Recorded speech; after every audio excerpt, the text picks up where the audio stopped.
Okay, now it says it's streaming. Oh, did it finally go? It looks like it. Well, hello everyone. It has been a hot minute, hasn't it? And now that I've got it set up, I want to stand up.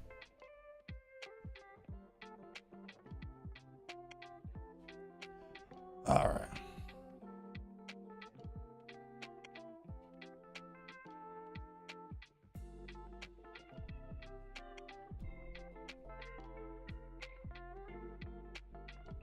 For a second there, I was starting to wonder if I had it hooked up to the wrong account again. Downfall of having too many accounts. And because I screwed around with main display.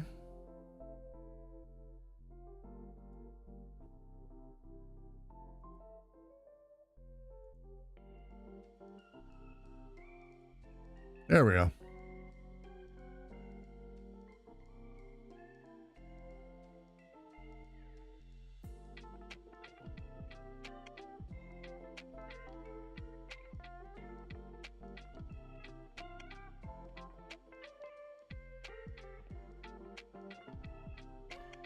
So how's everyone doing today?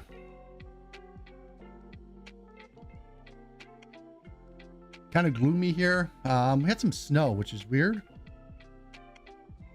But, what can you do? Besides go out and shovel.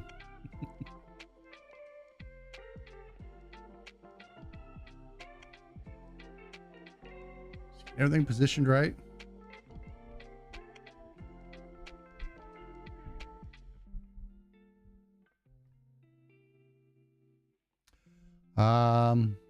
Getting a warning that I'm streaming at too high of a bit rate.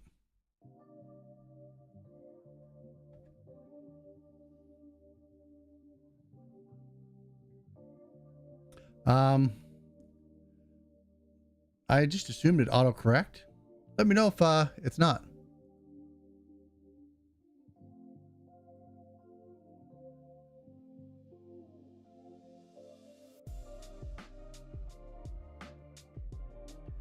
Under stream health, it says everything's excellent, so I'm just going to say screw it and go with it. So how's everyone doing today?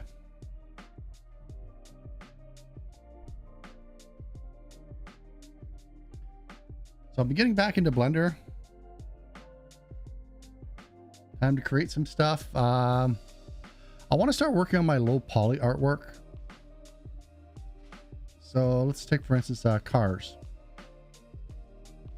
I started off with all the intentions of making something low poly, but I just keep adding more and more detail, and I'm no longer low poly. It's still low-ish poly, but once it's, I've got it mirrored right now, so once you apply the mirror, it's just under 1,000 polys or 1,000 quads faces. I don't want that, so today I'm going to work on that.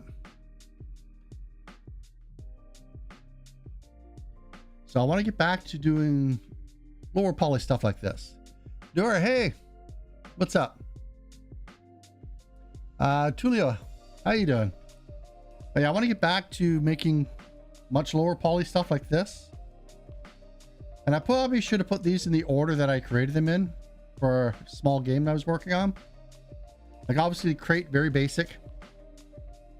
As I started going through, I started getting higher and higher poly. I don't really like the sword. I don't like the blade right here. I do like the chest, but again, I want to get back to just doing stuff in super low poly. The other day I was doing some stuff, and what was it under? Oh, we got our dog. Now for organic stuff, I like a little bit of more poly. Let's turn the bear back on. I consider this low poly for organic stuff, right? Hi, Sebastian. Hey, how you doing? So again, I want to get back in. I've been doing too much higher poly stuff. And now when I start doing low poly, I end up with crap like this. I just wanted a simple beam with some cracks and just a bit of character, I guess. But if we went ahead and select it, why is it not selecting? Because I'm in edit mode. If we take a look down here, 140 faces just for a beam. And most of it's because of the bevel. So I have to ask myself, is the bevel worth it? I did the same thing down here with some planks. I don't know. So today I want to keep working with wood. The bear looks very polite. Well, he's not animated yet. The dog still has to be scaled down. I like to make my models big and then just scale them down after. But let's go ahead. I want to do some more wood stuff. If I do them low poly, I can always make a high poly version of it after. I can grab all of the normal maps and everything else off it and apply it to the lower one. I think that's what I'll do for today. So we got to go this way. This is the forward. How's the stream anyway? It's been a while since I've streamed. I've set it up differently. I'm on my laptop right now. It should be able to stream just fine. But it's been a while since I've set OBS up here. So hopefully everything's right. So let's go ahead. We'll start off. Let's do... what can we do? Let's do a log. So similar to this, but round. I'm going to start off still with a cube. Thinking if I wanted to start... Yeah, we'll do a cube. We'll just go ahead. Add some modifiers. Move the mic over here a bit. Actually, let's just move my screen over here. So is anyone working on anything cool they want to share? Let's do a subdivision. And I'm going to have my log run this way. So let's scale the whole thing down.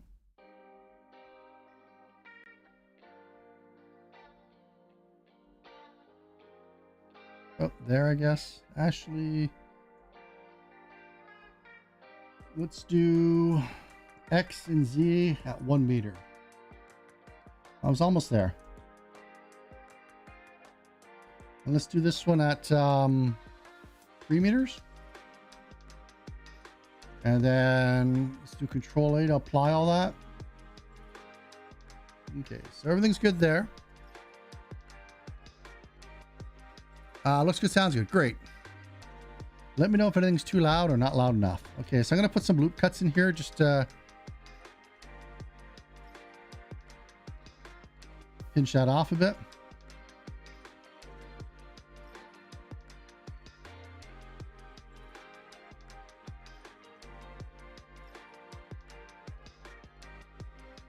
Okay, and then I want a few more along the way, but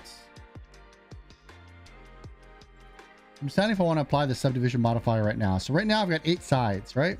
1, 2, 3, 4, 5, 6, 7, 8. Yep, that's good. I like 8 sides. I like 8 because it's easy to mirror that. I used to do 6 a lot. So let's go ahead and put some more in here. And where's my mouse wheel? Undo that because I accidentally clicked.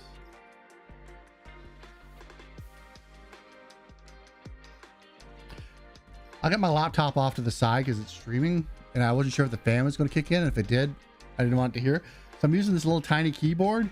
I got to keep looking at it because the keys aren't the size I'm used to. So I don't know if this will work out. I might have to just go ahead and get a new wireless keyboard. So you'll see me looking at the keys quite a bit, which is fine because that's where the mic is too. What was I doing here? I'm selecting this. Let's grab it all. I'm going to loop cut.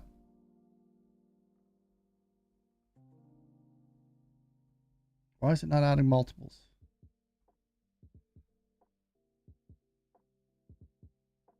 There we go.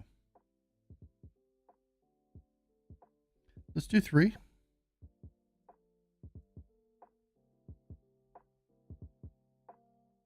And they don't really have to be centered. So we'll just go ahead, take it.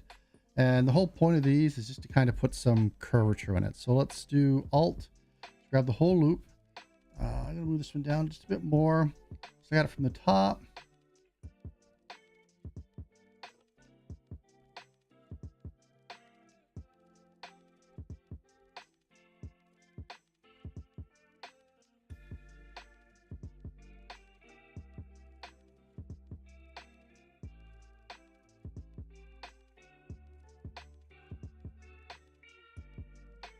Oops, I didn't have X-ray on. Now I can select them all.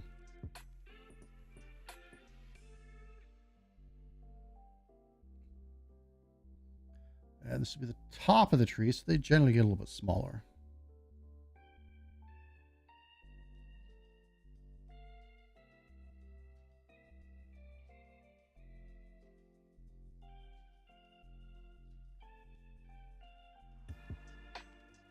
And I'm trying to decide if I want these to be wider or not. I think I do.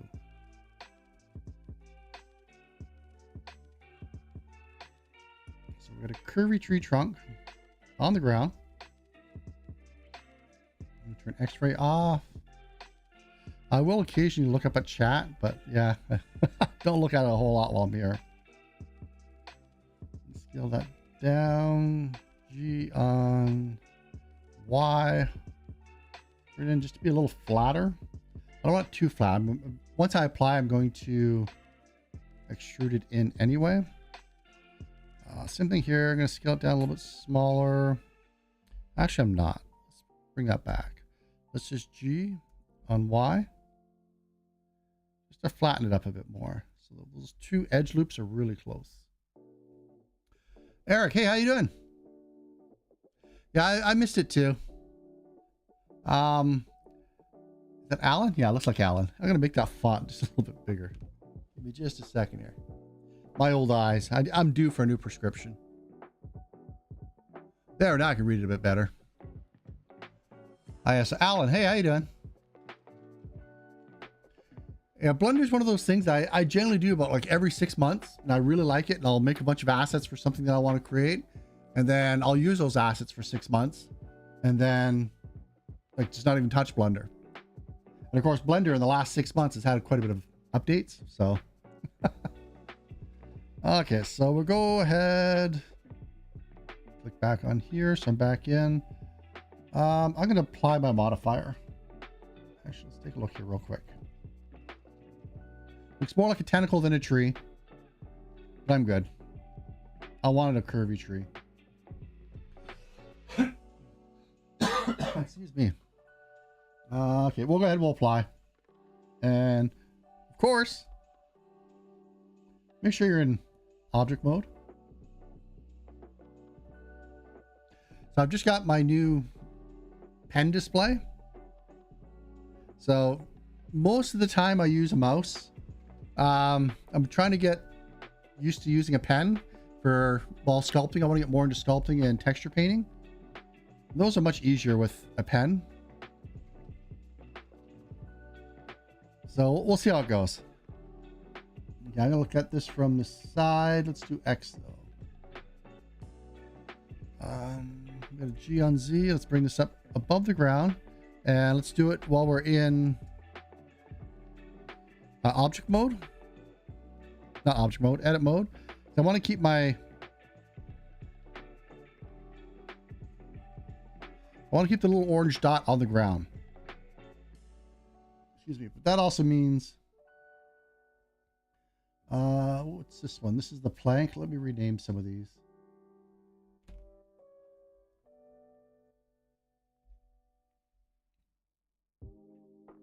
That's my pillar.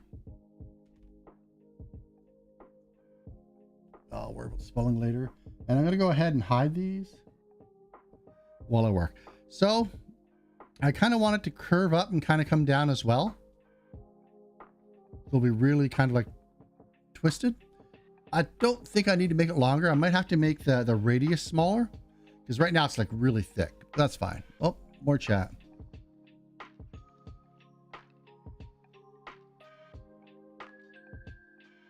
So you stopped teaching political schedule last month. Oh, okay.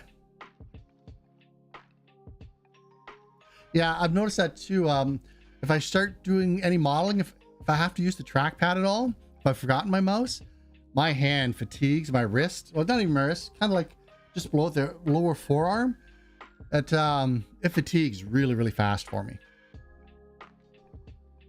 And a mouse, I'm fine with the mouse. Most of the stuff I do is box modeling, but I'm doing a little bit of sculpting and texture painting, and it's so annoying. I picked up one of the XP Pen, just the graphics tablets, the one of the new ones, the Delco LW, and I really like that because it's nice and small and it's portable. I needed a new monitor. I figured, let's try one of these. And I haven't been upset with it so far. I got it yesterday though, so. Let's bring this up a bit.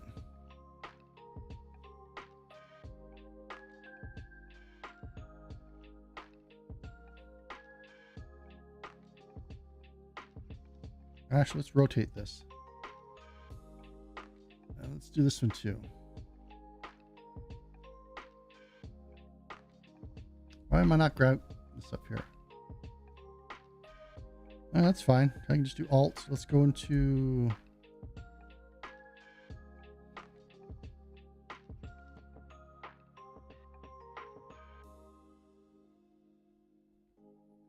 Do I want it smoother?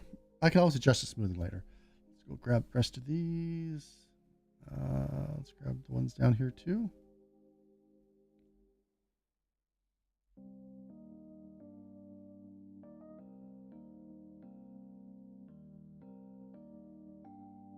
Again, this is kind of like the big broad strokes version. Let's rotate. Flat again. Let's G it back up.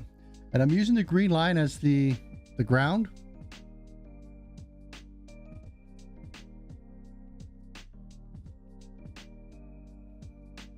Okay, good enough. Let's take a look. Let's turn X-ray off.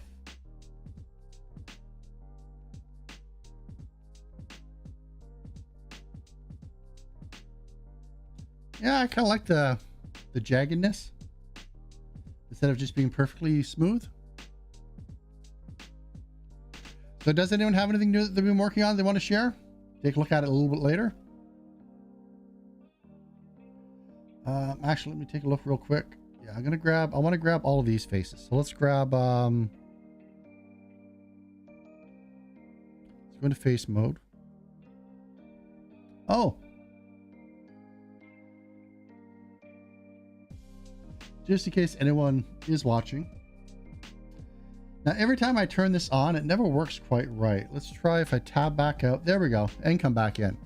Now, this didn't happen in 3.0. Since I've upgraded to 3.1, I always have to go into object mode in order to get the... it's showing up down here. I don't know. I don't use it that often. Because, well, I don't stream Blender all that often. For other people that do use it, have you noticed that you have to have it on now, or what? Surely it can't just be me, right? Well, then again. Okay, so I want to flatten all these out. So I'm going to go into face mode. Let's do Alt. This one I meant. And let's just go ahead and let's grab all these. I'm going to scale on Y0. That should flatten them. I'm going to be extruding it in, and I can pull these back out a bit more. Actually, while I'm here, let's grab... I want to have a thinner here, so... edges... Let's grab here. Nope. Didn't grab all the way around.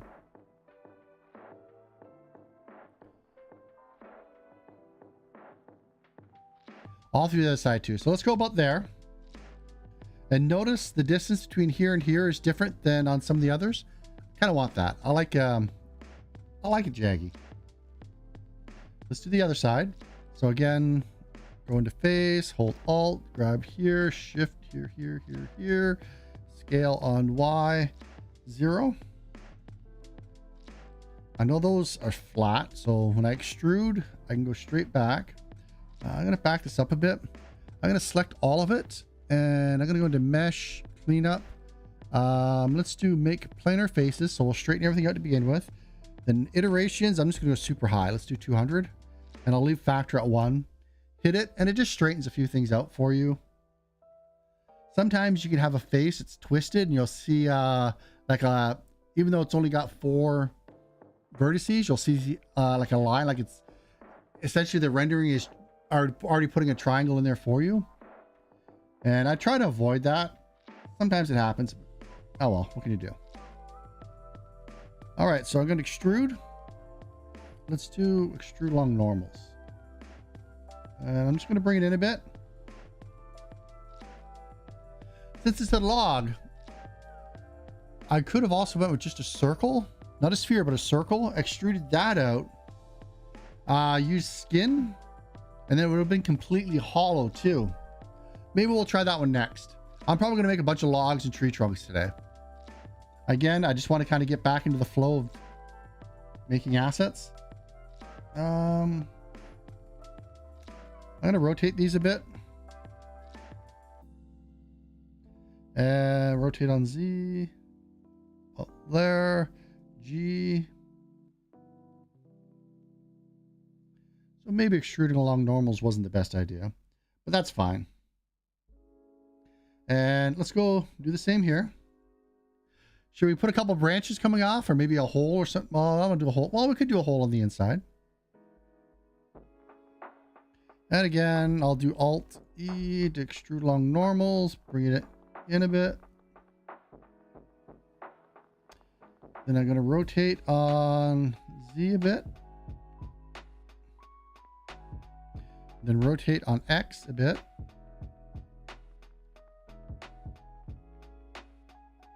G. Out there. And then later I can color those in as if, make it darker so it looks like there's a hole. The benefit of doing it this way and not doing it empty, fewer polys. Right now, oh my god, I'm already at 120 faces.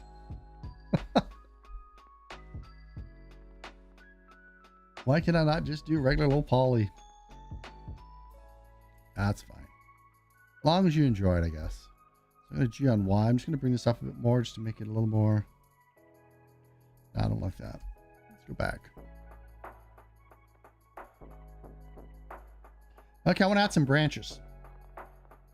So do we want to extrude a face, or do we want to make it a separate mesh? I'll let you decide. We can do either one. Well, you decide. I'm going to rename this. I'm just going to call it log 1.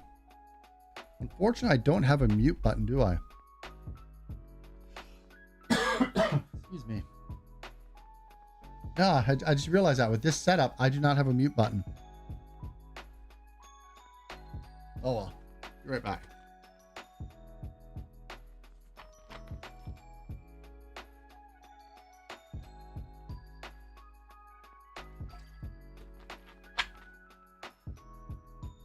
All right, had a drink.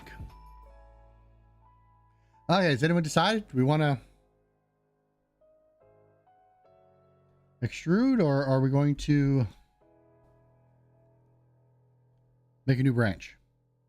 A new mesh. I'm not sure what the delay is right now. Looks like it's a bit because I just started clicking there, so.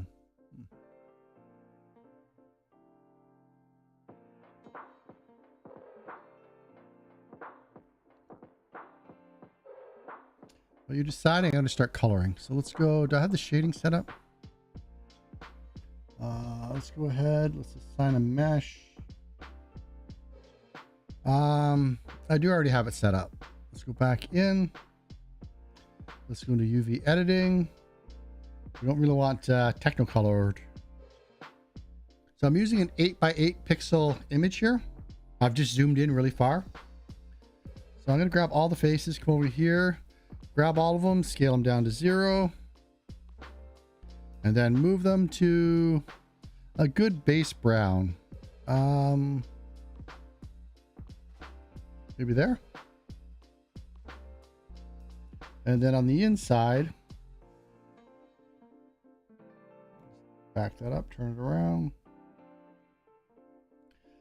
Should we do lighter or darker? I'm going to do darker.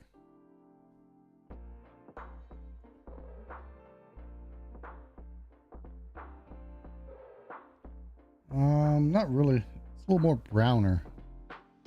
Not really what I want. I can always hit Command Z to get those selections back.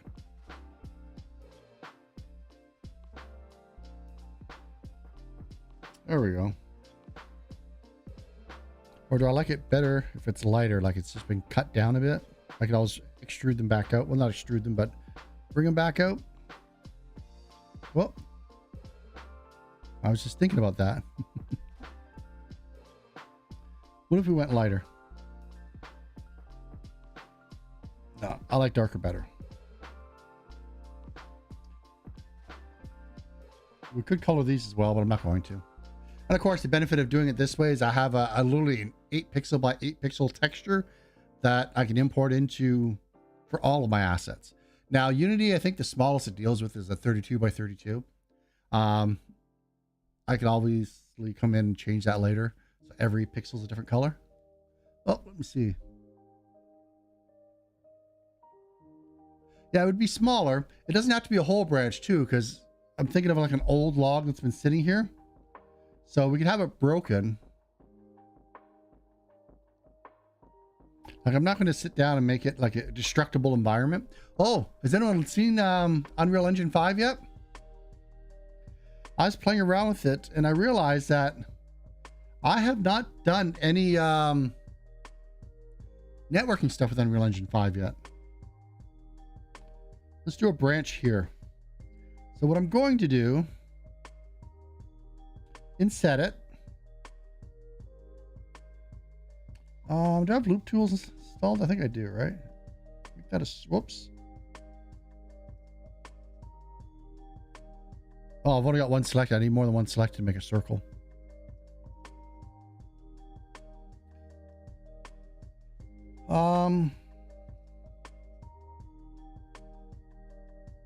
Let's try it.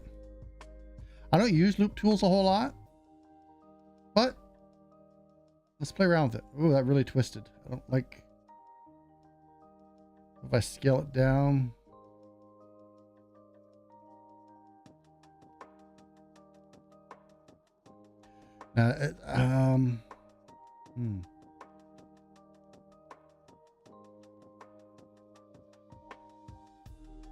It twisted enough that I don't like it. What's that look like outside?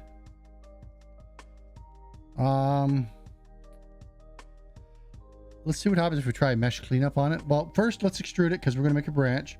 So scale it down. Extrude it out. And then let's see what happens if I do a cleanup on it.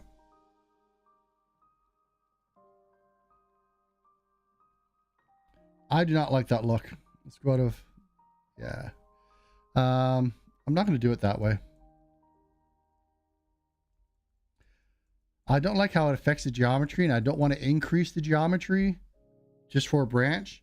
So what I'll do is I'll just select one face. Let's duplicate it so we have one. We'll right click to put it where we want, and then we'll just scale it down a bit. Extrude it. And let's do it on X for now. I'll do it this way. And because I am in edit mode up here, notice that it is, even though it's a different mesh, it's part of the same object. Oh, I'm falling behind on chat. Can you tell I'm out of practice? If you do make, okay, I read that one. Don't forget about moss green growing. Yeah, I do have a green. I grabbed, I'm not sure if I mentioned it.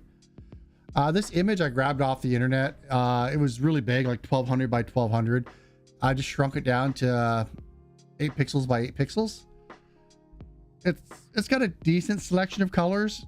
If I do decide to do 32 by 32, I'll probably break it up into like different layers. Like, I don't think I need it any more than 16 by 16, right? That's 256 colors. I'm doing low poly. I don't need more than 256 colors.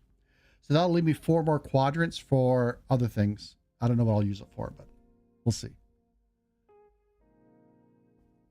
Don't forget about, yeah, so once you move to Unity, you're going to have to deal with the material system. That's fine. I've played around with this here inside of Unity. I've done fine.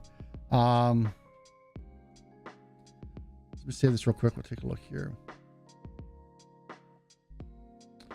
Let me actually open up. I think I have the Unity project here on the system. But that bear I was looking at, we made a small game. Let me see. I forget what it was called. People. So went ahead. It's not on this computer, is it? Oops. Leave the people on. Let's turn the armature off. Where you're just riding around on a bear and you're picking things up. So I have used this system before with Unity. It's fine. I thought I turned the armature off. We'll do texturing later. So yeah, I just want to get used to working with meshes again.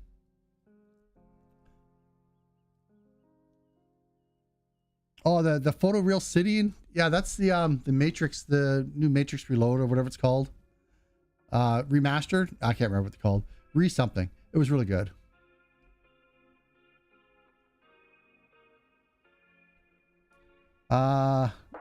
Bilton? Did I say that right? Hey, how you doing? Is it an RPG? No, I wanted to work with animation and some really low poly art and just do stuff. We just ride around. We set up a couple rings. You got to go through them. Little timer going. Collect some coins. I really don't know what you want to call that. But that was fine. Now, my branch only has 4 sides. I can cut it twice to make it 8. Like our trunk. And I think I will. But see, this is where it starts creeping in. And, you know, I start off with the intentions of low poly. Next thing I'm going to come in, I'll want some like knots or something. Let's see where we end up. It's a journey, right? So we'll get a cut here. I'll cut in the center. Let's do another one here. We'll put that in the center. And then what I'm going to do is we'll start with the base. I'm just going to grab this one and hide it for now. So I'm just looking at this. And I want to kind of round this out. I can also delete these 4 faces. Because these 4 are going to be inside the tree and it's not going to be destructible. So I don't have to worry about branches falling off. I just don't need these. So let's just get rid of the faces now. We'll zoom in. And let's try to make this a little more round. So I'm going to grab the vertices. Let's just kind of like pull them in a bit. And not on X. Let's just look at it straight from X. Can I do it this way? I think so. I can't tell which way is empty. So it looks like negative X. Shouldn't really matter, but. And let's do it in X-ray mode. So we grab it all. I see in the chat scroll. Just give me a second here.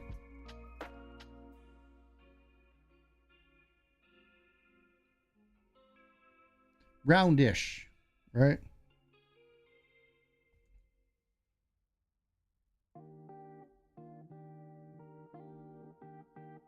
Hopefully I didn't make it too round.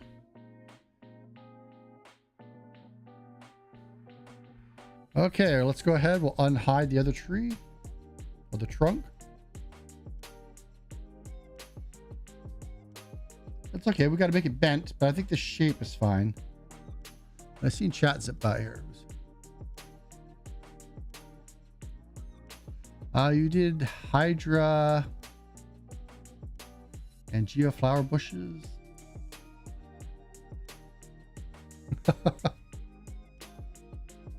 No, that's fine.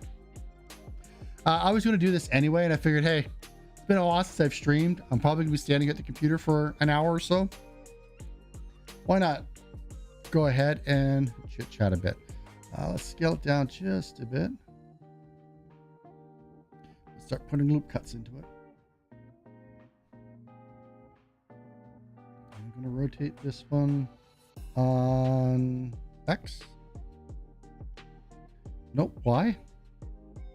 Nope. Z. That's the only other one left. There we go. And then we'll grab all of these. And I should be in face selection mode. I'm going to G. Scale down. let's go back into face selection. Not face. Come on, Alt. I'm going to scale this ever so slightly as well. Go back, face. I'm going to rotate it on Z just a bit more. About there. We'll scale it down. Extrude. Really scale it down.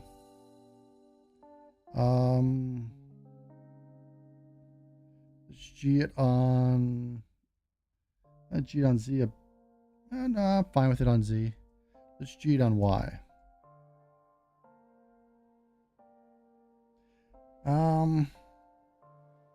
They all have to kind of go this way because this is going to be the top of the tree that fell. So branches generally grow up.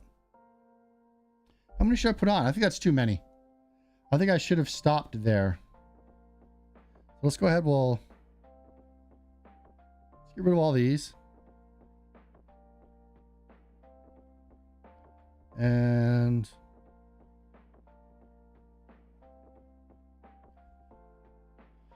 then we can just do a grid fill here. So I think it's Command F that.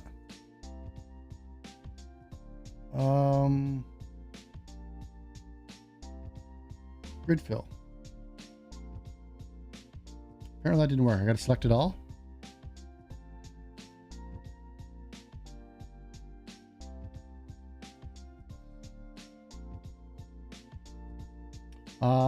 No, it didn't work right.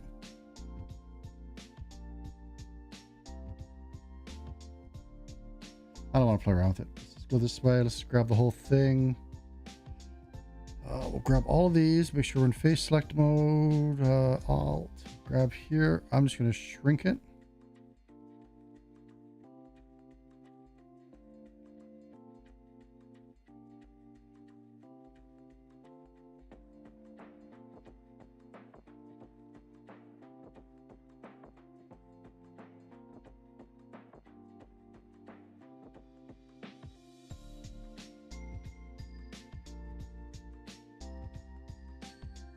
Yeah, just like it's like a cactus that fell over.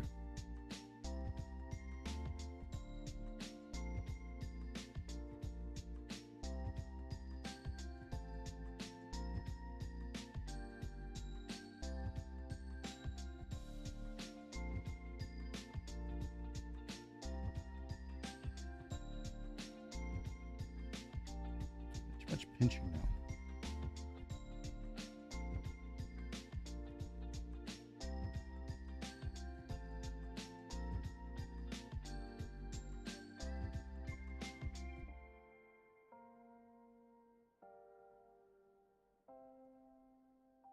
Okay, then I'm just going to grab these 4 faces. G on Z. Then G on exhibit. There we go. I'm happy with that. And of course, let's put the whole thing inside of the trunk.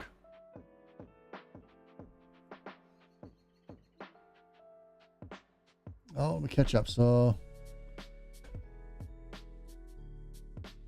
Nocturnal Wisp. Hi, how you doing?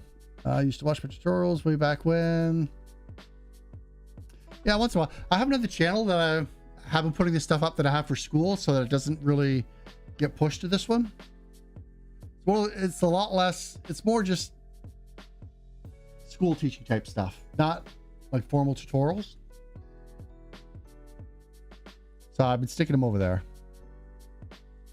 Turns out forests are reciprocally.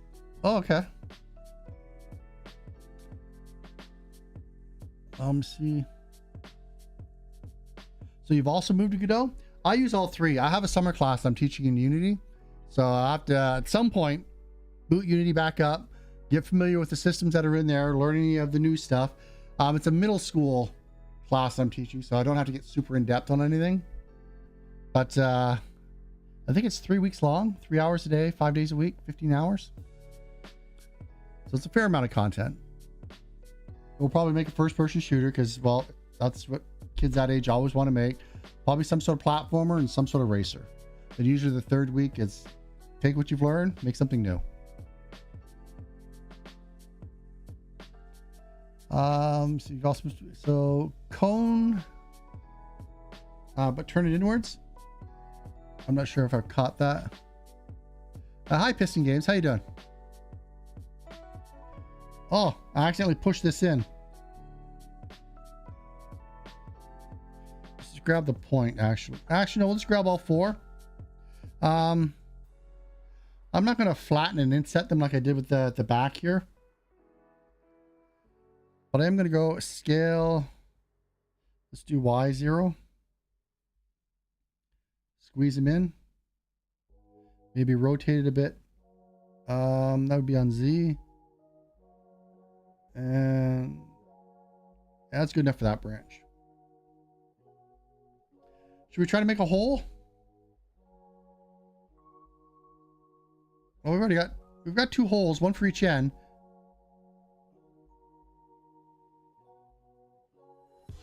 We can make some more branch. Actually, now that I'm looking at it, that branch is way too small. What was I thinking?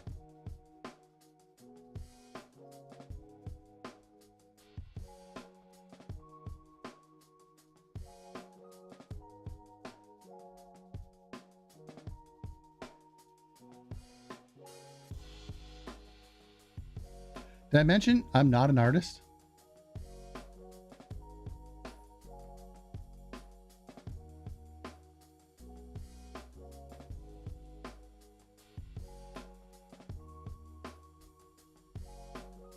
I just play around with it till it feels right.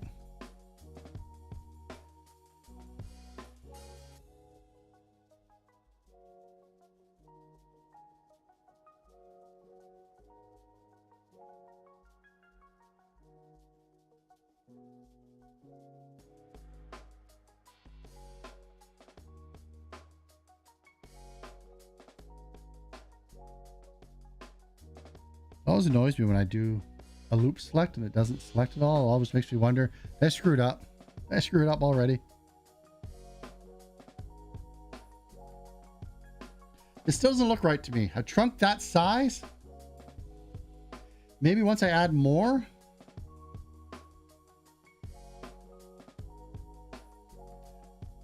Seems too small. Maybe I should look some stuff up.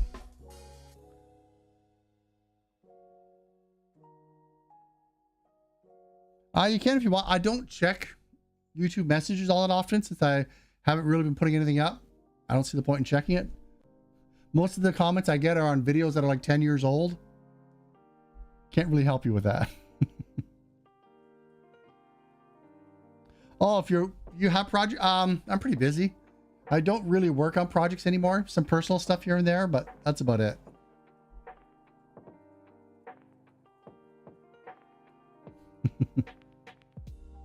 I don't think anyone's ready to pay me for it. I'm not going to be making any asset packs anytime soon. It takes me a long time. But that bear, that low poly bear probably took me about 3 hours to make. Now, don't get me wrong. I'm really happy with it. It took me 3 tries. The first time, let me save this real quick. Open, recent, put it under the dog. Save this. Where's that bear? Like the first time I did it,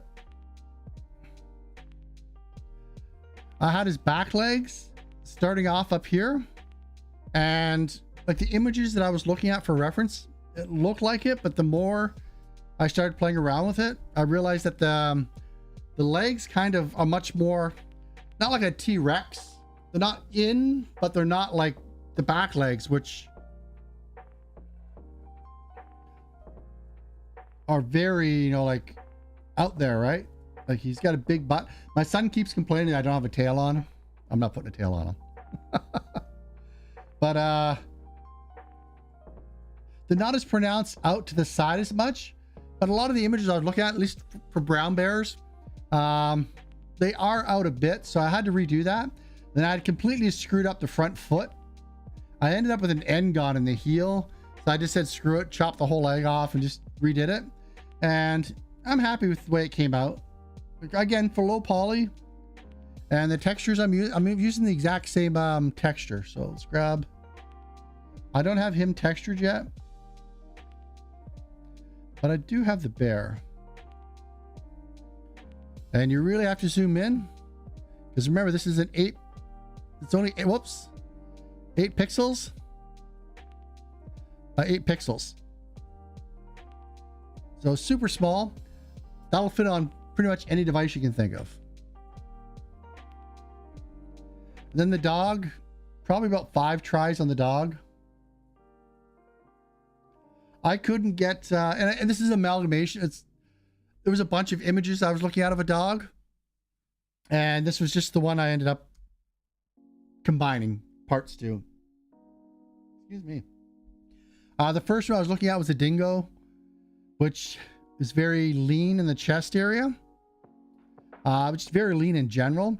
And when I was done, it just looked too much like, well, like a coyote, like smaller. So I started looking around. I looked at like a lab.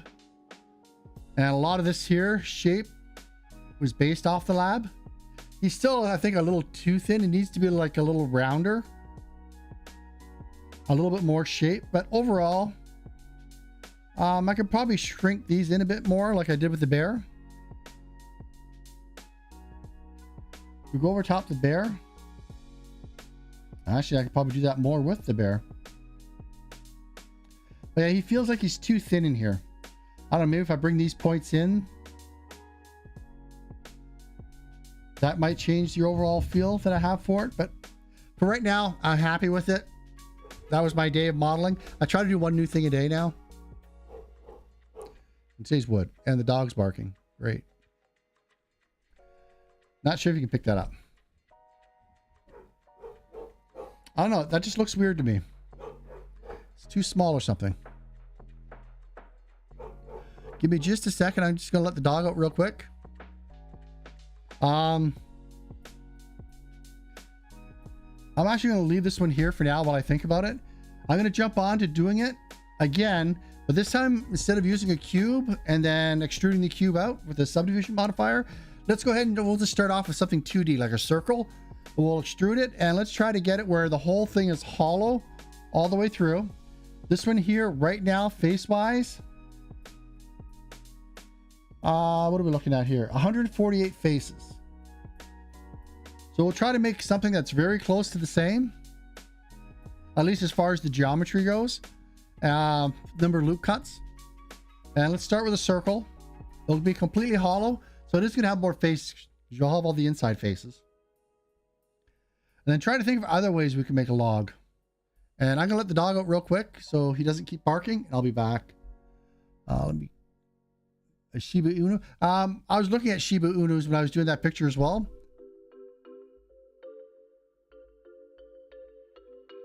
Yeah. I don't make Blender tutorials because it takes me forever to do anything in Blender. I'm not an artist. I like doing it, and I do get better. Maybe if I stuck with it more consistently than a month every 6 months, I'd get better. But I'm going to quickly let the dog out. I'll be right back. I don't have a mute, so you hear us yelling at each other. Oh well. Again, I'll be right back.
All right. It turns out he didn't want to go outside. It's feeding time. He was just excited. I put my pen.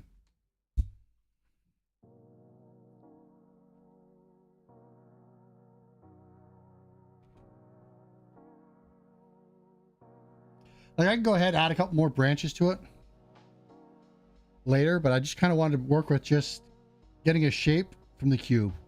Again, started with the cube. This is where we ended up. Let's grab the whole thing. I'm going to G on X. I'll just move it off to the side. And let's start again. So this time I'm going to add a circle. We could do it from a curve too. We could try that after. Let's at least do a circle. So we got there. We want 8 sides.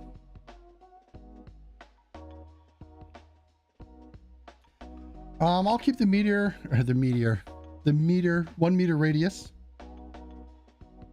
Yep, I'm good. Let's rotate on X by 90 degrees.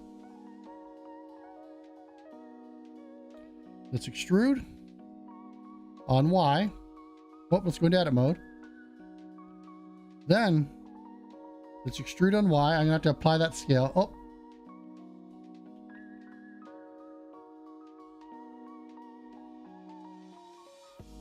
I didn't apply my modifiers yet, or put any modifiers on it. And I also need to, because I scaled it, I rotated it. That's fine. I believe it's skin is what I'm after.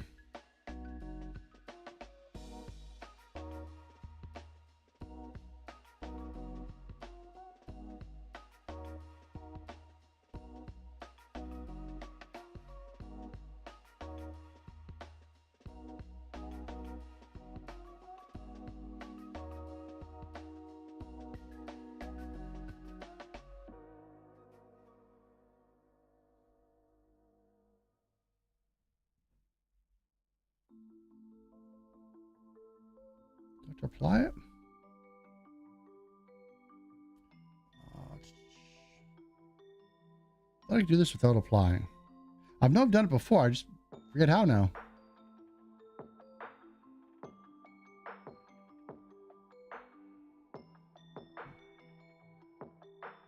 And again, make sure you're in edit mode. Okay, so I end up with a lot more geometry here than I wanted. I wanted 8 sides, but each side's divided. So I'm actually going to back this up. I don't think I can back up that far, can I?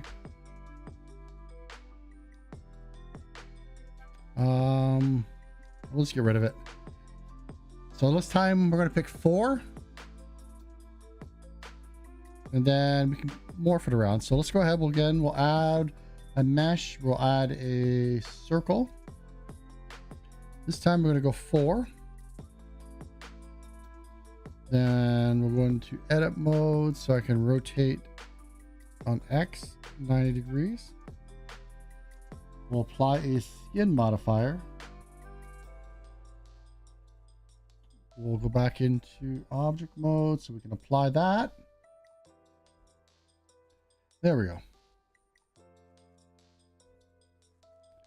So I think what I'll do is I'll just, since I'm in that mode, we'll grab this. And can I just grab this one and scale? Whoops.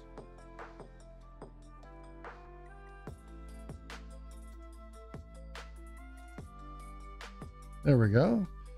Grab it all, scale it all down a bit.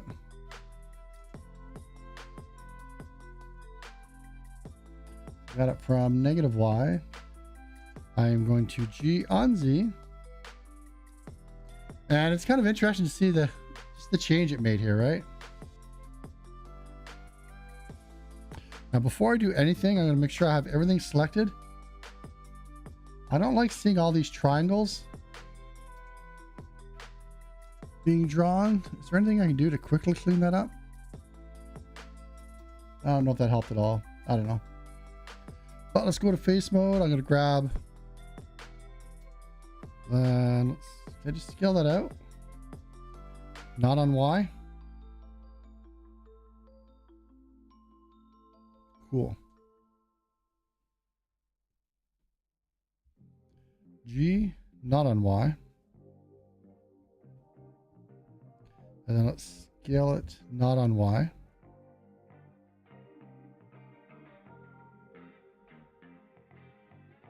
Now this is the one that's going to be, hollow that we can go through.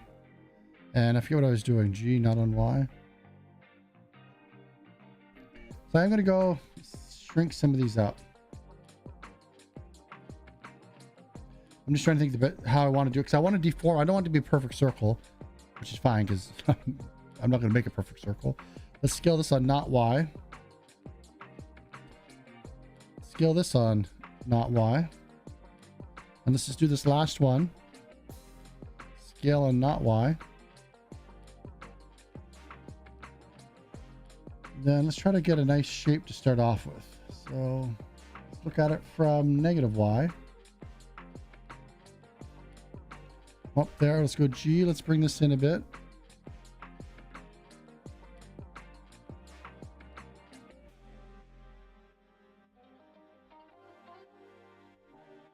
Whoops.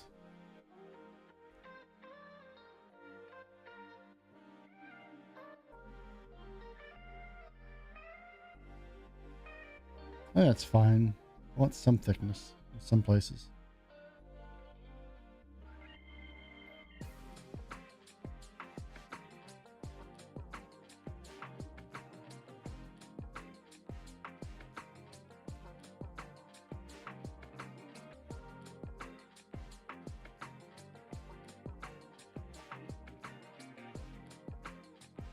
Thinking we could do something with mirror as well.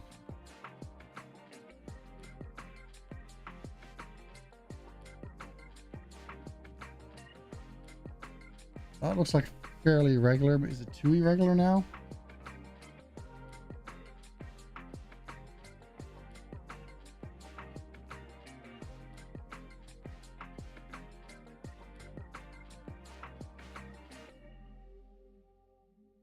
So we'll go roughly this shape. I guess we could pull a few of these out. Some of them are a little too...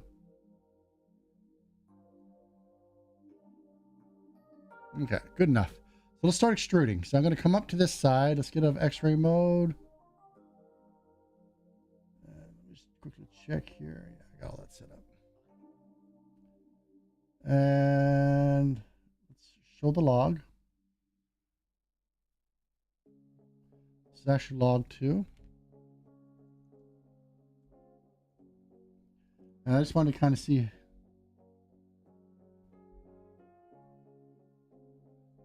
the geometry on the other log.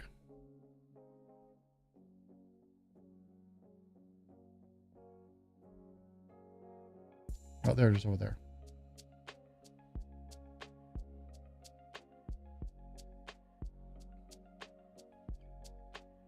If I line this up here, so 1, 2, and well, we do have 4, so I'm going to do 4.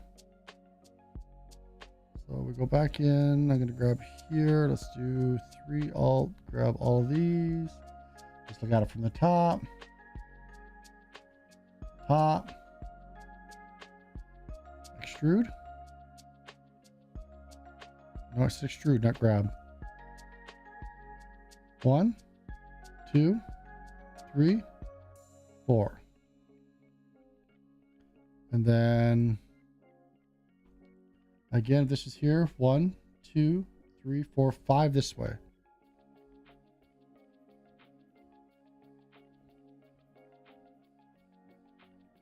Extrude. 1, 2, 3, 4, 5. Okay. So I've got the same amount of subdivisions going this way. So let's start playing with it. Now already I'm up to 264 faces. I haven't even added a branch yet. But we knew that was going to be more because you have the inside all the way around. But then for each cut, for each loop cut, we have the face. So we have, where is it? 148 there. 148.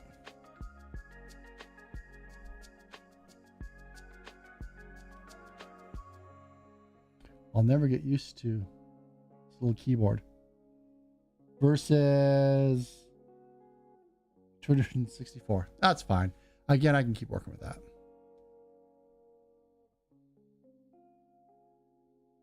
Okay, let's I'm gonna do proportional editing on this one. So it's about there, so let's do Alt, let's grab it. Look at it from, I need to turn some of these other things off, so to hide them. I'm just gonna grab this one, hit H. Now with there, I can come back into here. Look at it from this side. And I'm going to match the basic. Oh, actually, let's just make a completely different log. There's no point in making the exact same one, because I'm probably going to go with the first one. Much lower poly.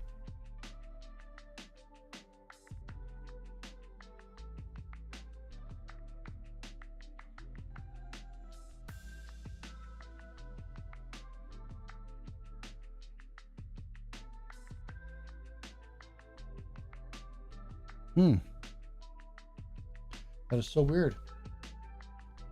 My mouse isn't working. There we go.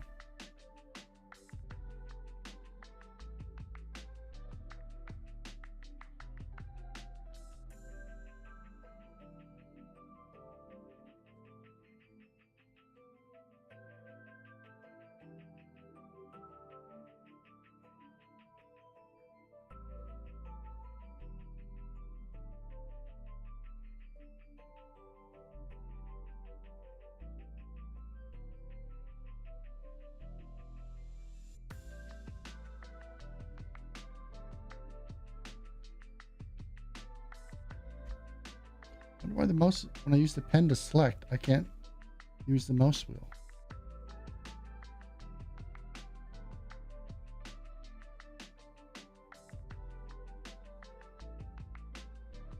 Well, that works.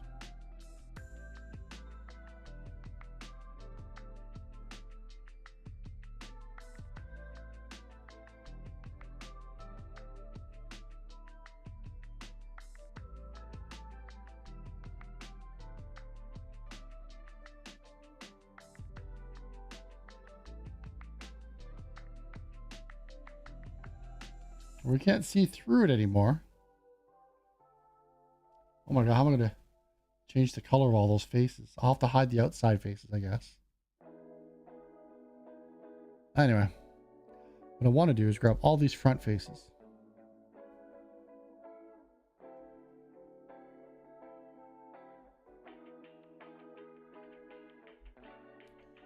Pac-Max, hey, how you doing? And I'm going to rotate on X. Just to give it, I should have did that on this one too. Just so it's not perfectly pointing out. And I'm going to do one on this, except I'll rotate on Z.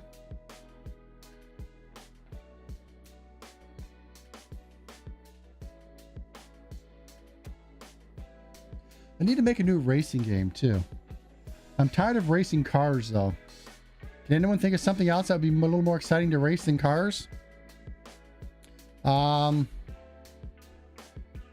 had another game where we had these gelatinous cubes that you can see here, and they like undulated up and down as they moved around. Those are the enemies.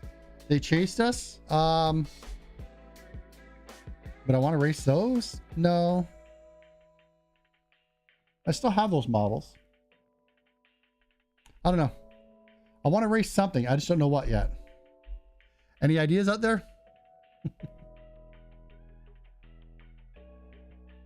How was your camp, guy? I'm not sure what you mean by that. Summer camp?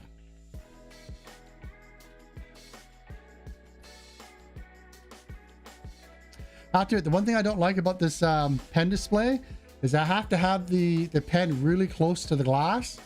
If it's not, it jumps and jerks, so it just doesn't pick up at all. Where with the XP pen, just the tablet, not the display, I've got a lot more room to move around above it without actually touching it. But at the same time, it tends to lead to less accuracy because I have to move so much to do that left click. I don't know. Probably something I'll have to get used to. Again, I've used a mouse for so long. Let's G on Z. And we got to start scaling some of this down. I want it to be wider here and then thinner as we come along. Ah, what's summer camp?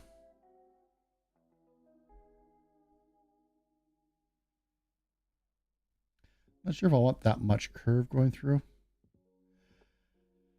This one here, we didn't do proportional editing. We moved and we end up with this kind of like jagged edge, which I like. We use proportional editing over here and we can see that the lines are much smoother. I don't like it as much that way though. But regardless, let's go ahead, face mode, alt, scale. And let's bring this up a bit more. And I'll do the same thing over here, except we scale down. Was that this year or last year? I mean, I teach it every summer, so you gotta give me hints.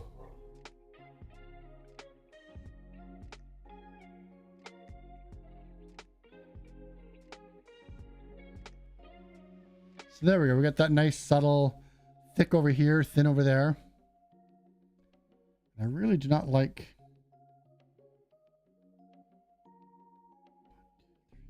five, 6, 7, 8, 9, 10. 1, 2, 3, 4, 5, 6, 7, 8, 9, 10. There is 10. It's just I pinched them up.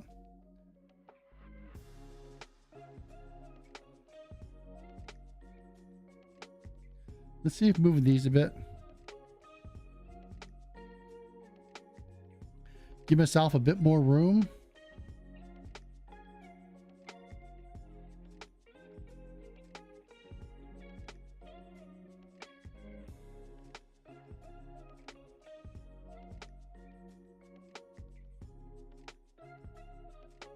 I do have some background music playing. Because of the way I did this here, I don't really need this extra one. So to try to get rid of some of the polys, let's try actually just dissolving something, because I don't think I need as many loop cuts if I do it this way. So I can hit X and we'll dissolve this edge. And let's do the exact same here. X, dissolve edge.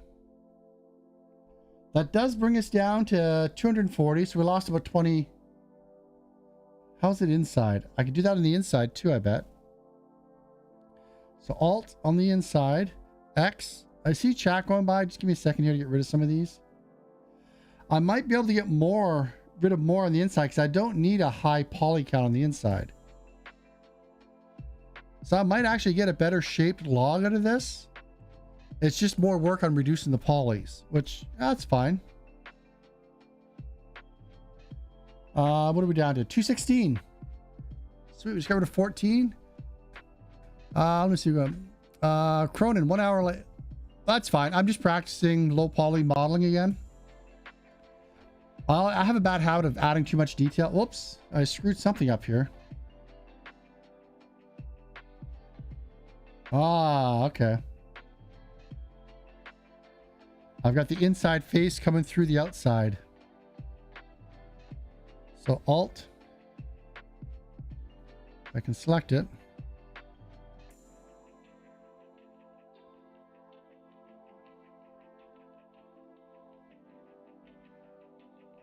And let's turn off proportional.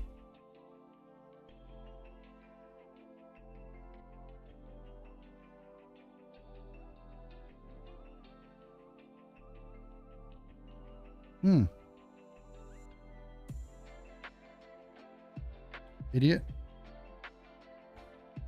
Turn off proportional.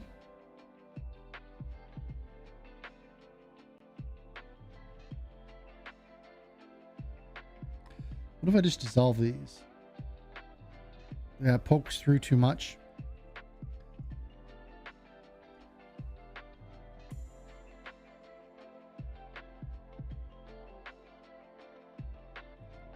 Try to grab this.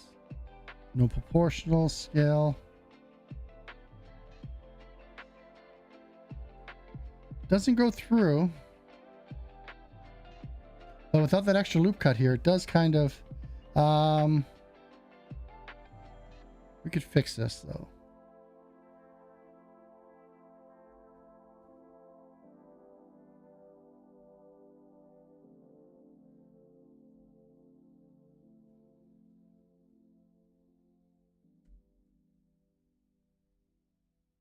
Keep hitting the function key instead of the alt key.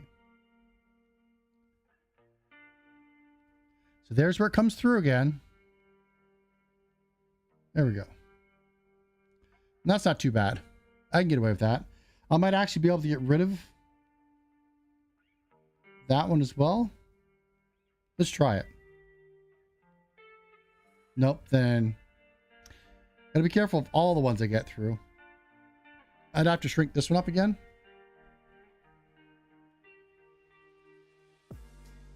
You do Blender? You're probably much better at it than I am. I do want to see if I can just quickly get rid of this one. It starts popping through. I am going to open this up a bit more.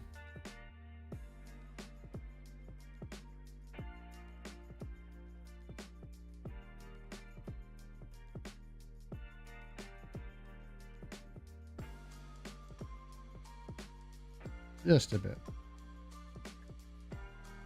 So what shape do you like better? I haven't textured it or anything like that. You like it better when it's kind of jaggy? Or when it's a smoother? I like the spacing here better, so I can come through and space these out. It makes it really hard to do the insides though. Yeah, I can move just one vert. It's just, there's a lot of them.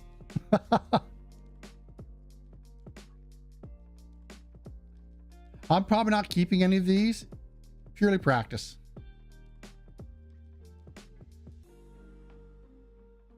Just a second here.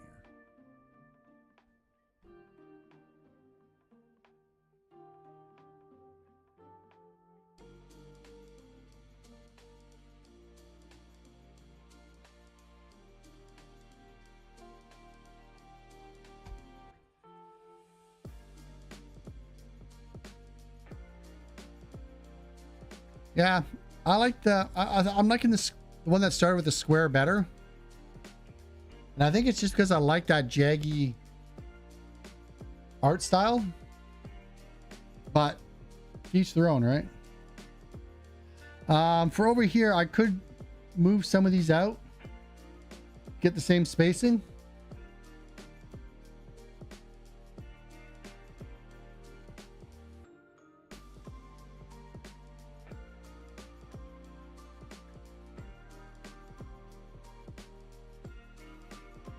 Let's try to get them, whoops. Let's not do that. Let's try to make them all squares or square-er. So I'm just going to GG. Well, make sure we got the right one selected. Alt, not function. GG. Might have to put some other loop cuts back in. Man, I just keep hitting that. The function key is exactly where my thumb wants to hit for the alt key. Function doesn't even show up when I click here. Okay, anyway. So, can I grab these? I can.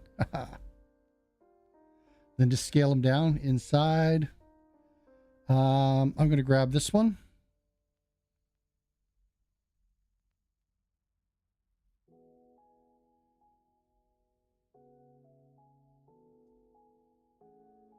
This will relax some of that twist. I like that much better. What are we sitting at? 216. Now I like the opening here better. I don't know. I kind of like the idea of being able to see into it. Even if I can't, well, you can see right through it right here. Then I can go ahead and put branches on it like I did with this one. Oh, it looks like we got some more poking through. That's fine. Alt. Grab that one. Any others? Nothing that I'm seeing immediately. And realistically, logs generally don't, this is what, 2-3 meters. They generally don't get that much skinnier. I should have this be closer to the same size as this, but to each their own, right? Did I mention I wasn't an artist? Let's see. The Tidiest Flyer? Hey, welcome to the stream. I haven't seen you around before. You could model one side of the wall, then use solidify modifier to add thickness you want. Yeah, I used a skin modifier here. We could try with solidify. So I'm trying to think right now if I wanted to texture the inside differently. Let's go ahead. We'll set the material up. I think I only have one in this scene. Yeah. Let's go to UV editing. I would just grab the whole thing.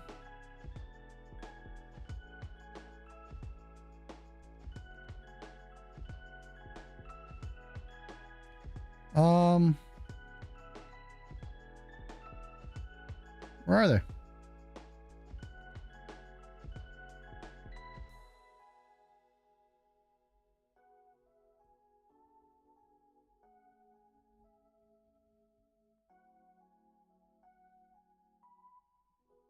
Something I've selected, right? Yeah. Close this down, go into edit mode, go into UV editing. What am I missing?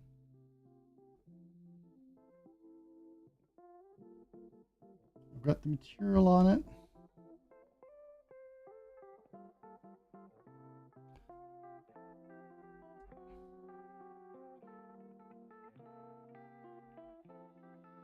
I'm not seeing my...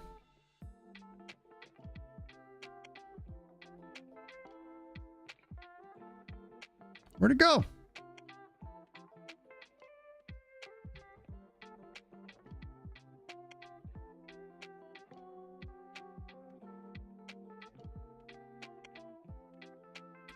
I'm not seeing any of my UVs here.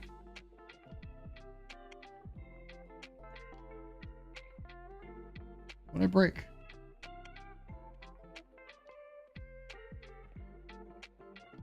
See, I can see my UVs.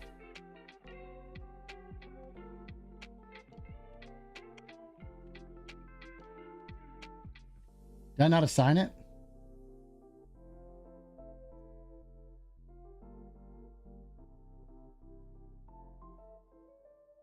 I broke something. Let me see.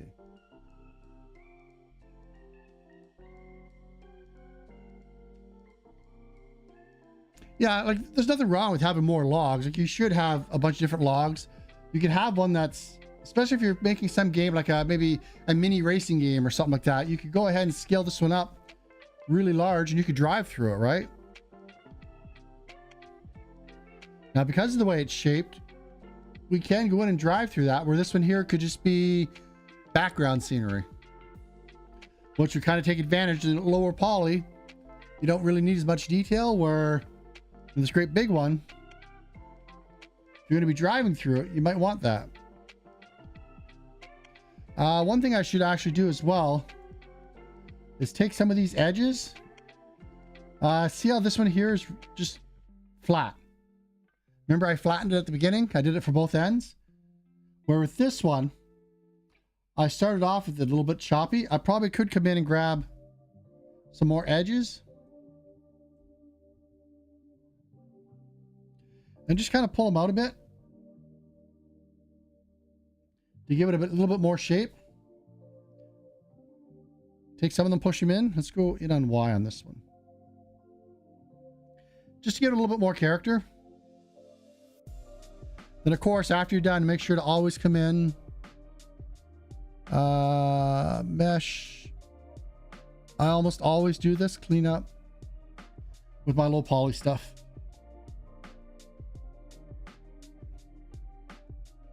And I almost always use a really big number. And you see a couple of them jump there. But back to this, why can I not texture? I can do it in edit mode. Oh, let me take a look here. If you're not already made UVs. Um,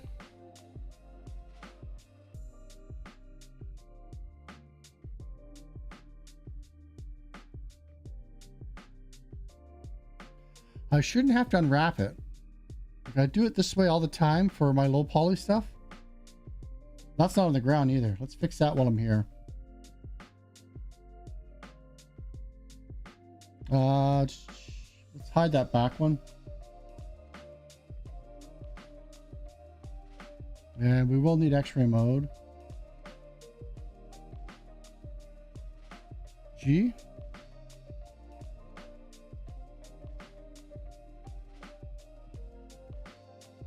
I'm trying to decide if I want to bring this ring down so it kind of shoots out, if I want to keep that angle.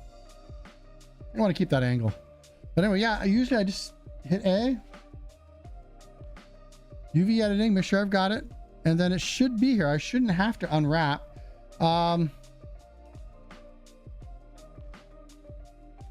Wow.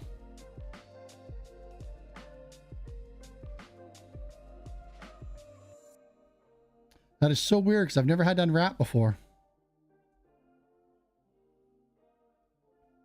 I'm not even sure what kind of color wood I want. Let's go with something a little grayer.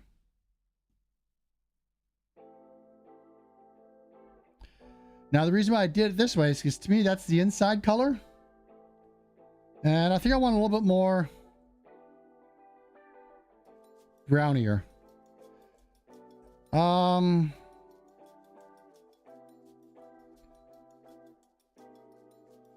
And then let's grab the outside.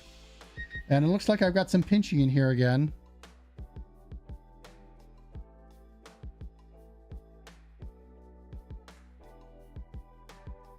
I'll just make the outside one a little bit bigger. I could just grab this one. There we go.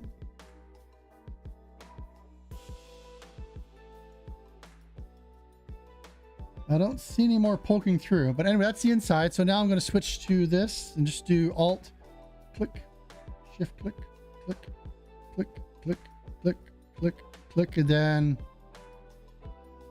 click. And let's go with the darker one. I want to stick with a kind of a more of a gray brown, maybe. Now let's just go straight up dark brown.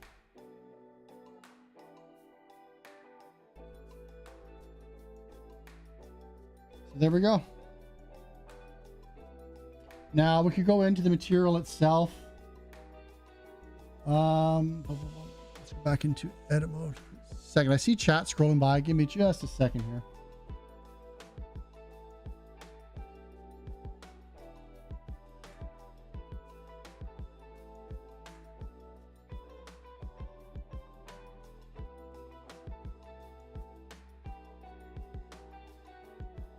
Yeah, everything here I think is fine.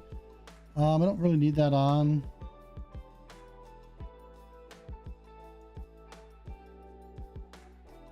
Some of these options I haven't played with in quite a while, so I'll have to play around with. Let me catch up.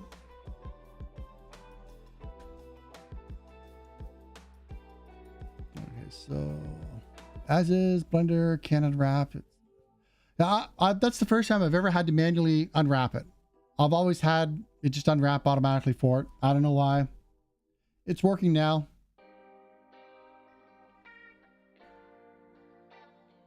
You grew up in 3D Studio Mac? That's the one I've used the least. Mostly because it's Windows only, and I have a habit of jumping between operating systems depending on what I'm doing. Right now I'm on my Mac, but I have my Windows machine right beside it. And it's just because I had the tablet hooked up to my Mac, or my display hooked up to the Mac, so I thought I'd do it this way. And I wanted to try streaming on the Mac because I'm doing everything on the Mac right now. It's encoding everything. Is the audio still in sync? That was one thing I didn't test, was long-term audio syncs. So 1, 2, 3, 4. I'll have to come back and check that. How far are we in? Well, 1 hour and 24 minutes. We'll say 25 minutes. I should be able to remember that. So let's turn the other log back on. Turn everything on.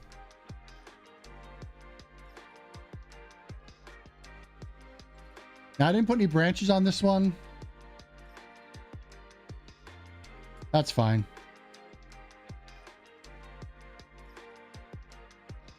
Like, I like certain things about each of them differently. Is it worth the extra faces? Well, are they going to look inside?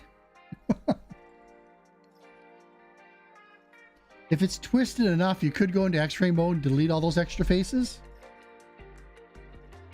In that case, you're probably better off just to take this one and just push it in further.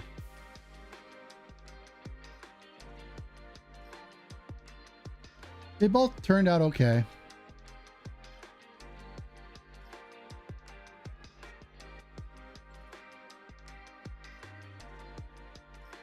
How about a tree stump? Let's do a tree stump. This looks a little low. I haven't done a tree stump before, so let's try that out.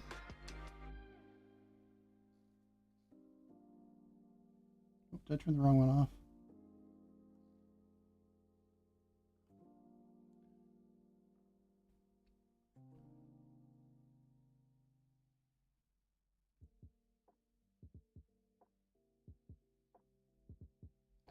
Paxi, you still there?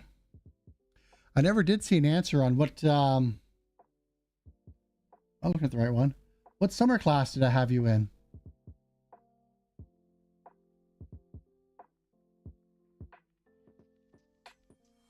And again, I should, like I said, grab some of these edges, just add more characteristic. Pull it out and in this way.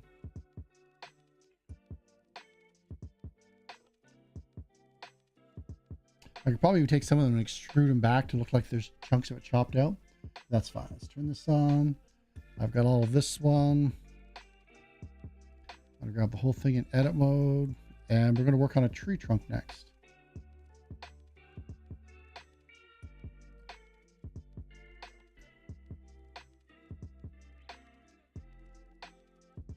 How many other people out there like to play Blender?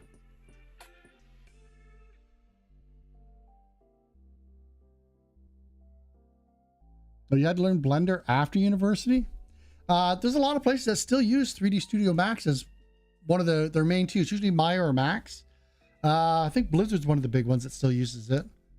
Was it Pixar?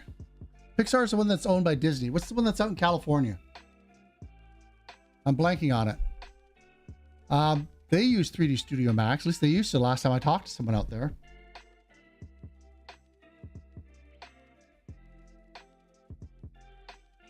I know of a few places that use Blender, but it's usually not the main one, at least not right now. So it's weird hearing that you're required to learn it. It's probably the only one I've used in the last few years. I don't feel like paying. Well, to be fair, I do have the educational version of Maya on here.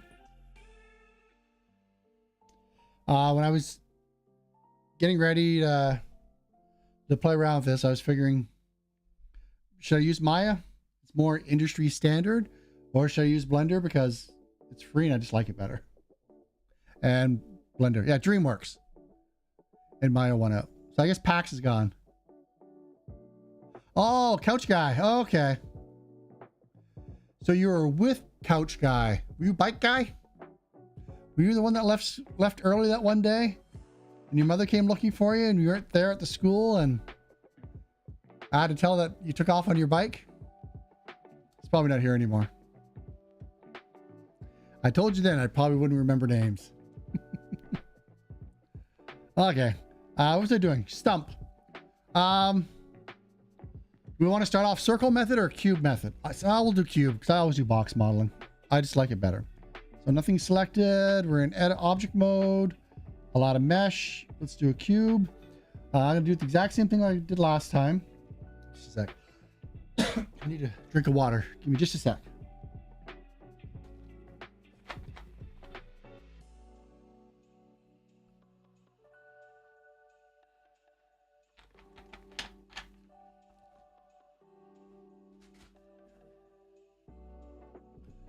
So I'm going to go into edit mode.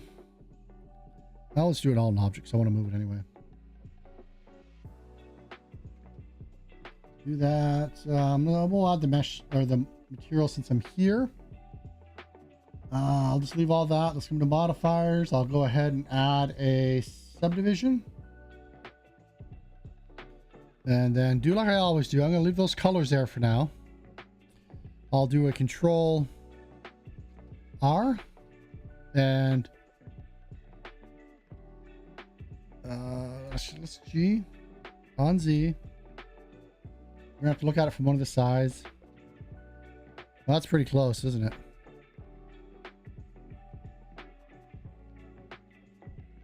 Okay. So Control R or Command R, either one will work. Come on, hit it. Of course, let's get into edit mode. I'll put one up here, one down there, a little bit closer to the end. And let's grab this one.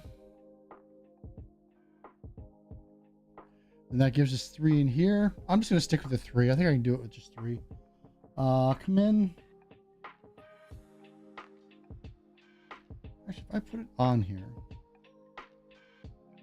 it still selects both. Okay, I just want to make sure. Okay.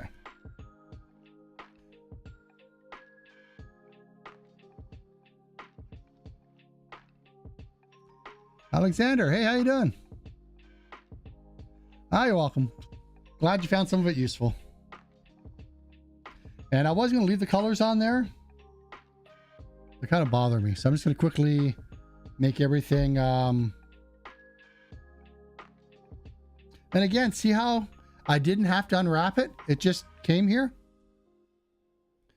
So GA scale 0, no 0, not you. And then I'm just going to move it to some sort of gray. That looks pretty gray. I just find it easier this way. Of course, I could just turn textured off. Let's leave it on though. Okay, tree stump.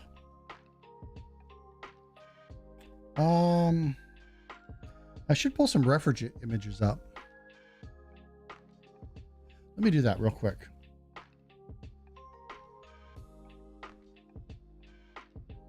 Where's the mouse? Over here. Not T-Strump.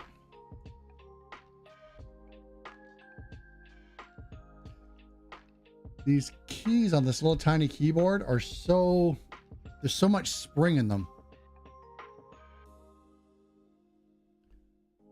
So let's go over here.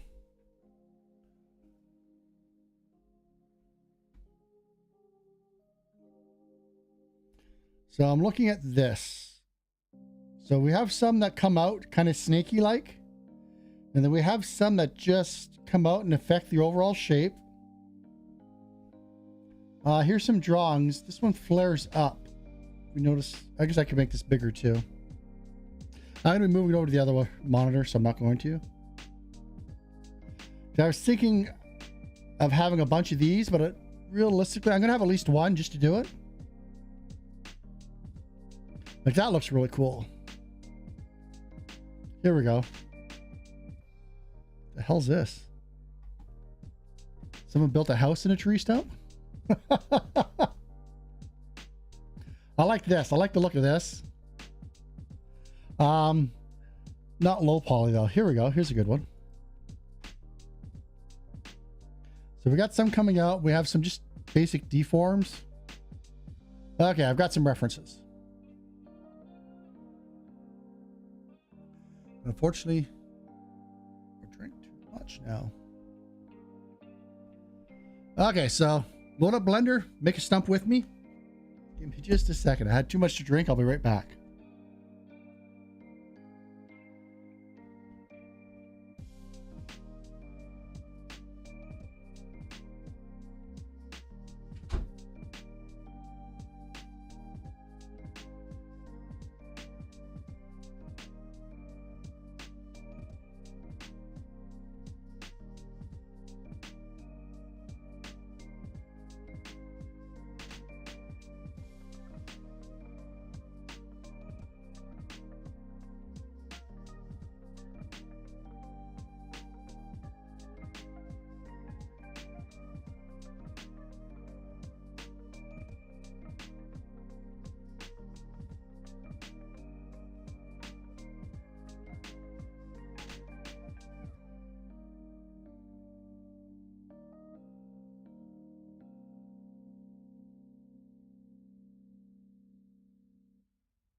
All right.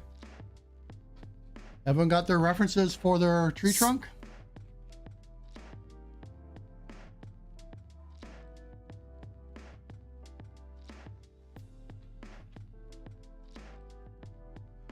You ever drink something too quick and like your tongue in your throat where it connects, like twists on you? I hate when that happens. It just happened now, but it wasn't that bad. Okay, so I'm gonna go back into layout mode. What's going on? There we go. Okay, so I've got to move this over so I can see my tree trunks.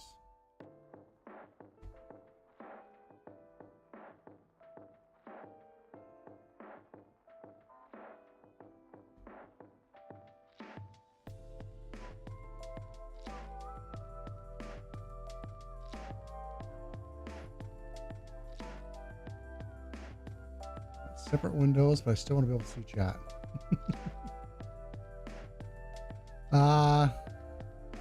This is actually kind of interesting now that I moved it over. I've seen it. Right here. With the different branches coming off and a hole inside. I like this one too, but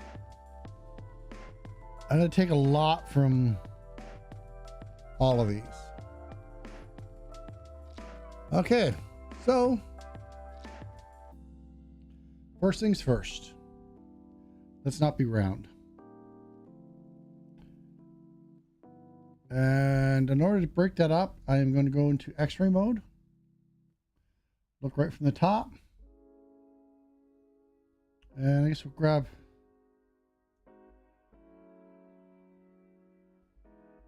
X-ray mode, right? Let's go into edit mode. Video.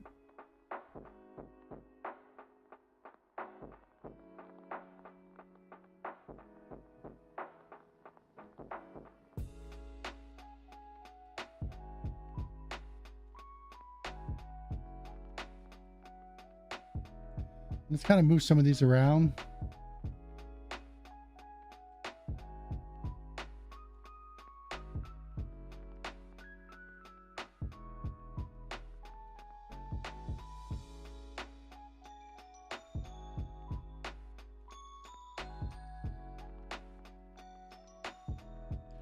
Now, I don't think I have enough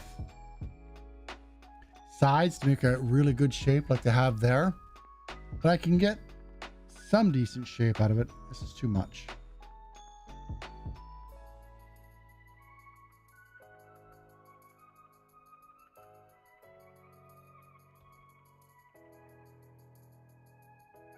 Okay, and then the bottom.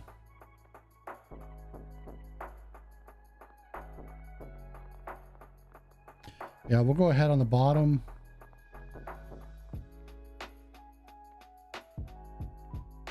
Let's flatten this out. So scale on Z0. Got it from any of the sides. Okay, well, maybe not that side. Let's turn the other things off. All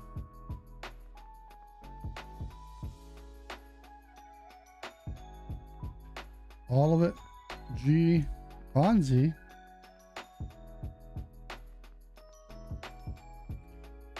And we'll make it bigger at the bottom.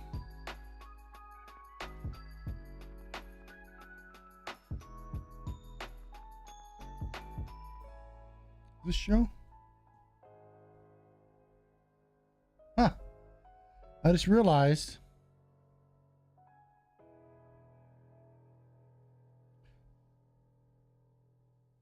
my screencast key stopped working. Huh, I didn't notice that. Oh well. I don't think anyone's watching me for Blender tips anyway, right? That's the new channel, Blender tips. Okay, so we're gonna grab here. Let's go into or edit mode. We'll click off. Make sure we're in face select. Let's scale on not Z. Yeah,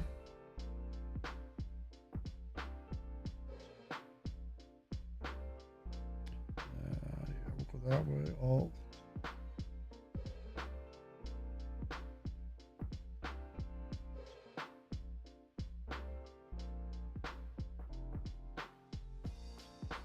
top I'm going to leave all rough. So how to make these tendrils at the bottom here. I'm going to start off with one that comes out like that snaking one. Oh, why does it keep jumping like that?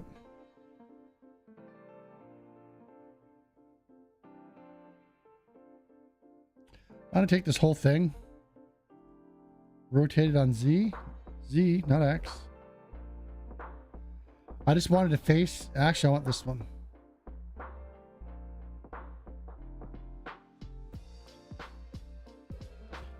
Rotate on Z. There we go. Just so I can take these two faces now. Let's extrude them. G up, rotate.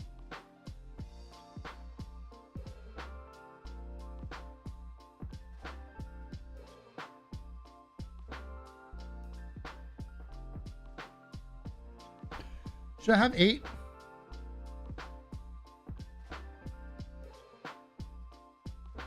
With 8 sides?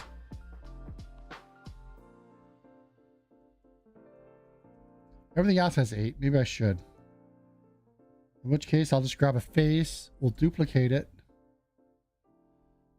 Leave it there. Let's scale it in just a bit. Nope.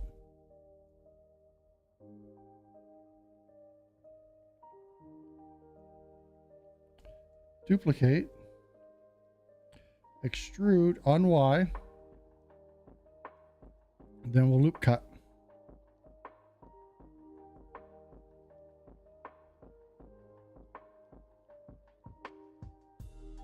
And then vertex mode. I'm just going to grab this one, this one, this one, this one. And let's scale them in a bit. Well, we have to grab the other ones too.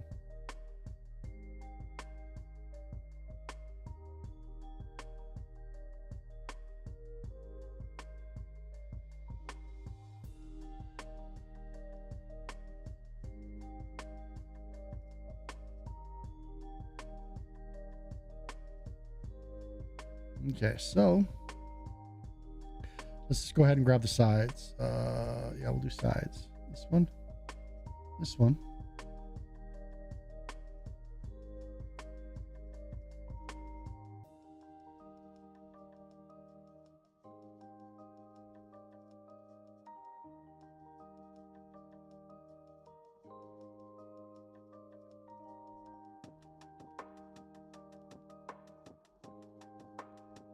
There we go. Make it a bit rounder.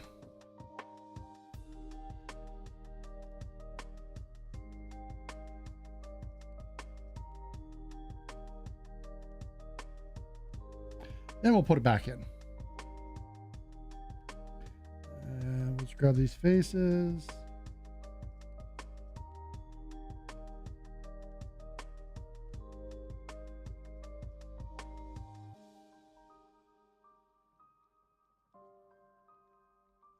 Now that I think about it,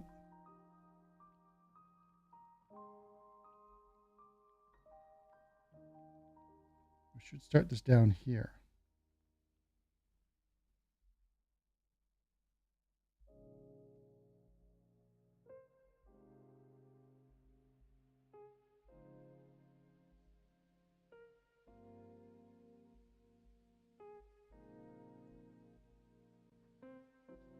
Yeah, right around there.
this G it down a bit.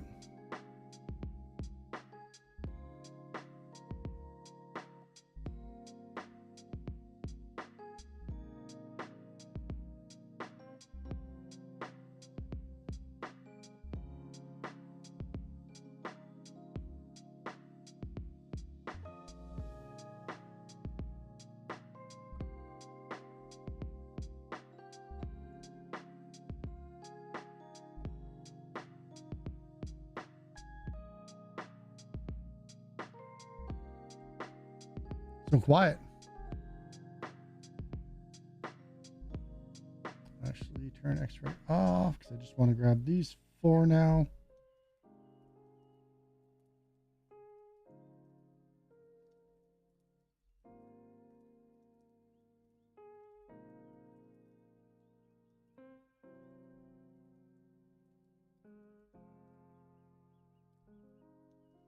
And whoops, they're now underground.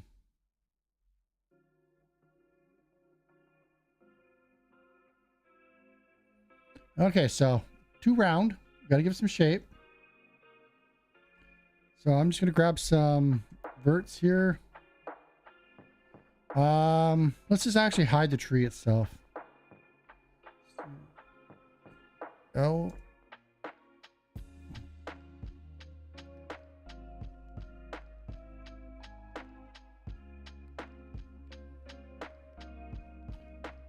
I moved that by mistake. Hopefully it wasn't too long ago.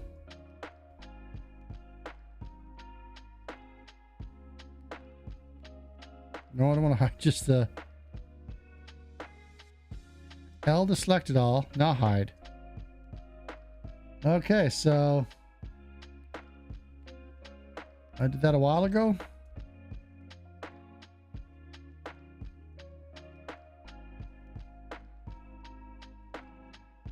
Honestly, we don't need any of these faces anyway.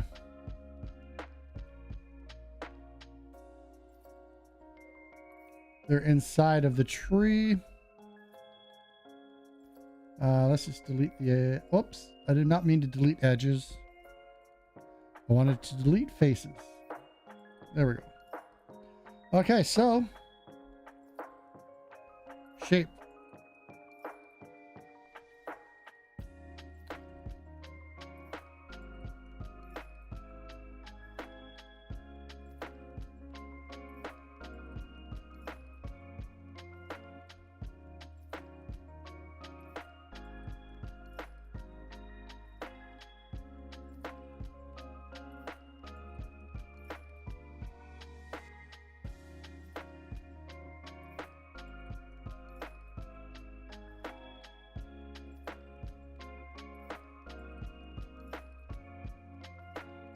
Maybe I should have left the faces there just so I could deform this better. I want the top to be kind of like a teardrop.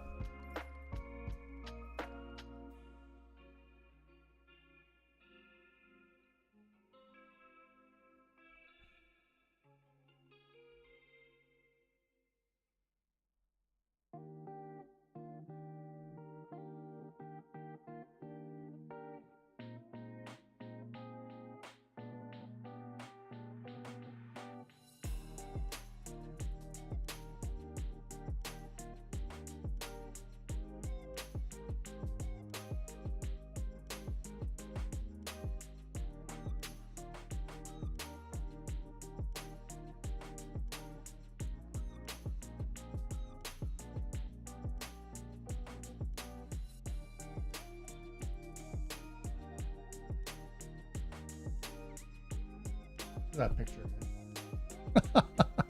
So I have mine arcing out and coming down. On theirs, they have it swooped like this.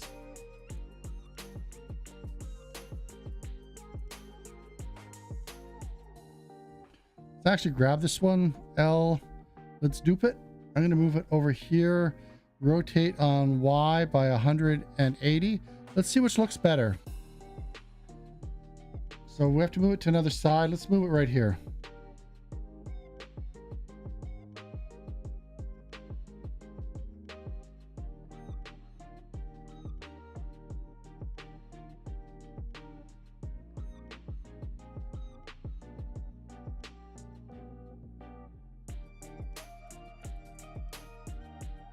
thinking here.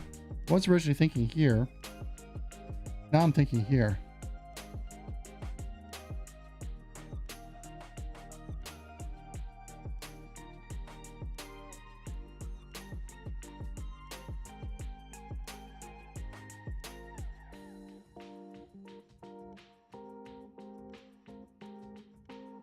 So if we look down Y,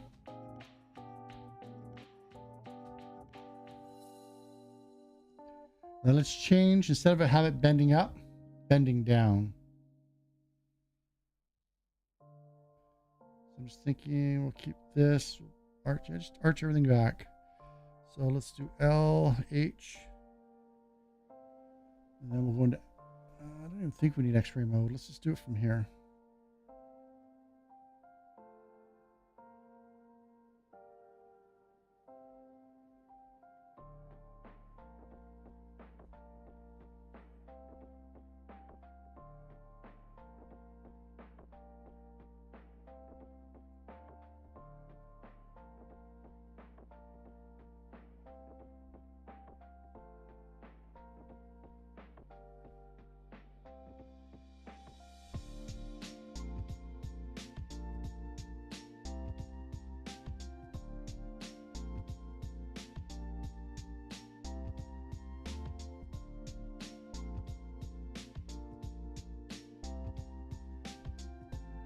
Oh, sorry.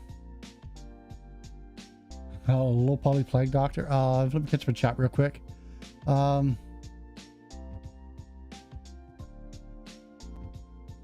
I'm always trying new things. Same way. I never try to. It's not even a matter of just never trying to stop learning. It's just I always like to learn new things. Don't have to be great at them. Just like to learn new stuff. Looks like a low poly plague doctor. Maybe we'll fix that.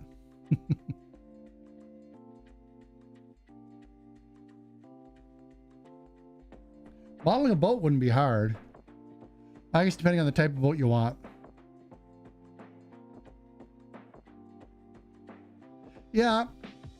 For a lot of stuff, I will go ahead, grab a picture. You can even go ahead if you get a nice side profile picture. Go ahead, just drag it, drop it in, and do it that way.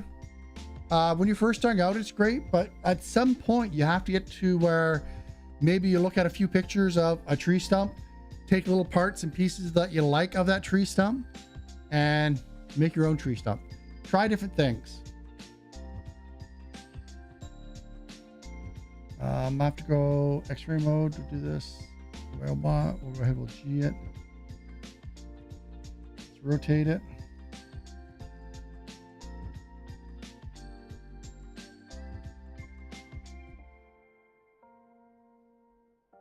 Should be able to unhide now.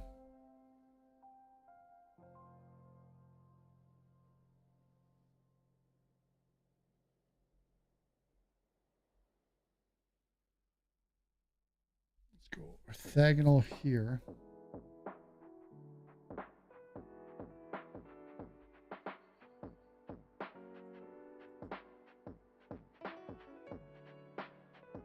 There's a couple things, like I probably shouldn't have this so bumpy up here, but I like those jagged edges.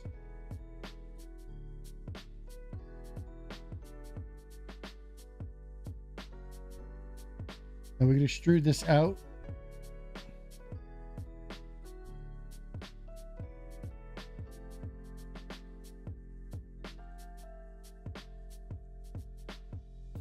That's probably too far. I was thinking of kind of like snaking it around. Honestly, we don't need to.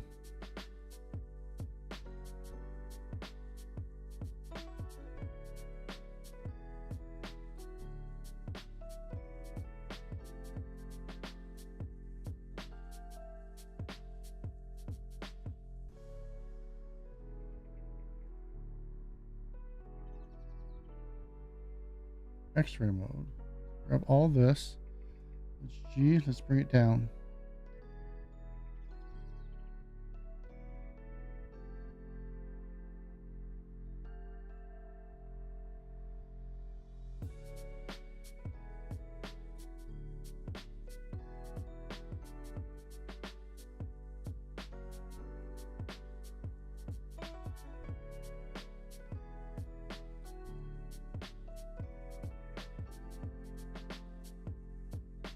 Oh.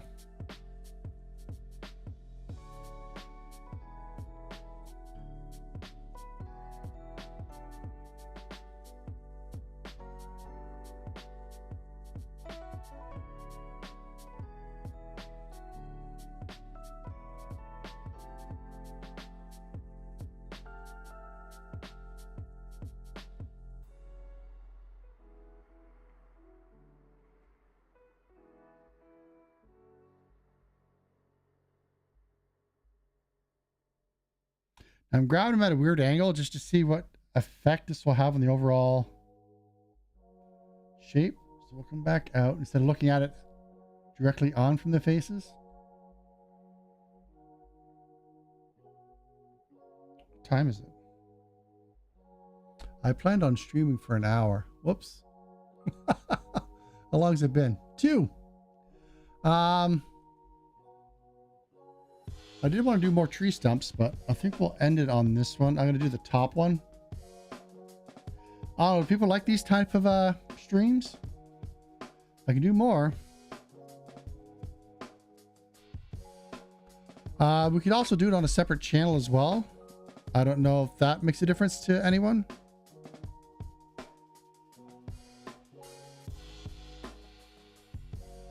Some of this geometry I don't like.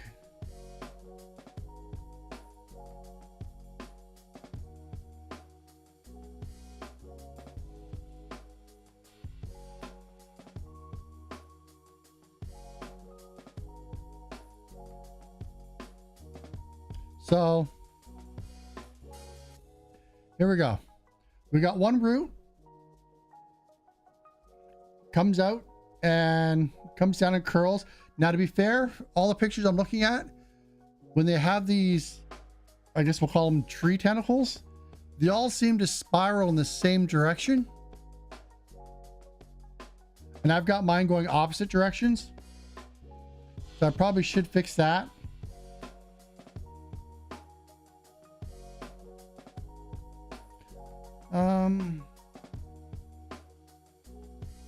I wonder if I go 3, grab this, let's grab the whole thing, let's G it. Let's put it right there. Let's rotate on Z. G it. Rotate on Z. Trying to line that up.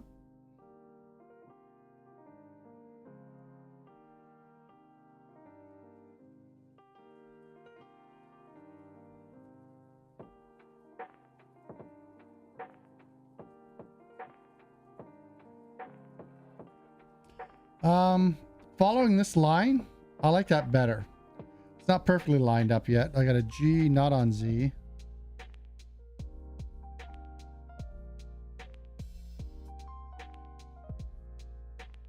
Good enough for now. I think I like that line better. Again, it's twisting the wrong way. Now I wonder if it's one of those things where, like in North America, they all twist, you know, counterclockwise. But in the southern hemisphere, they twist the other way. I don't know. Look at some trees here. A lot of them just come out too, so there is no twist. I don't know.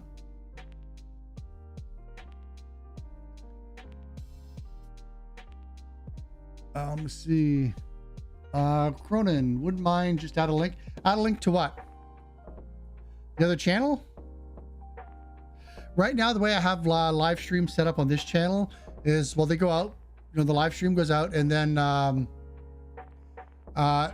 when it's done, it becomes unlisted and it's put into a playlist of past live streams. So it doesn't show up in the feed, but it is still there and you can watch it.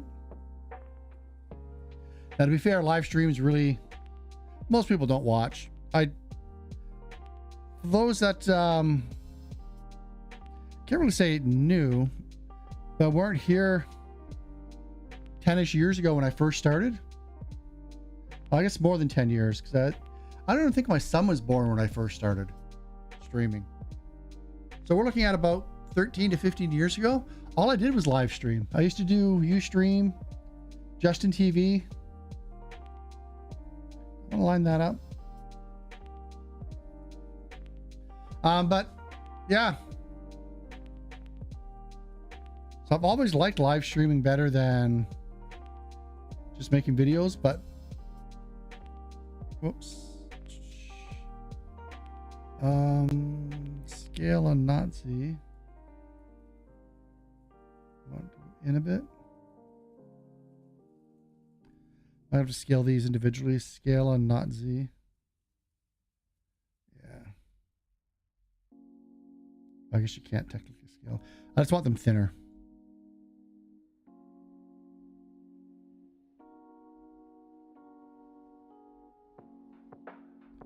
And they're all just a little bit different. Now that does make it cut in a bit more than I'd like. So what I'll do is Alt grab here, Shift grab there, and then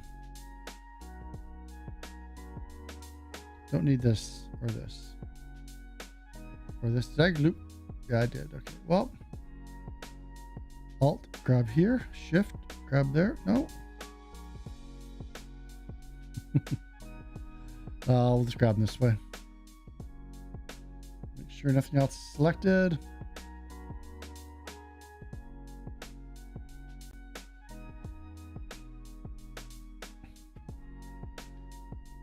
Looks like some of them got rotated a bit. That's fine. And I'm just going to do a little bit more scaling on these to make them a bit thinner, add a little bit more shape.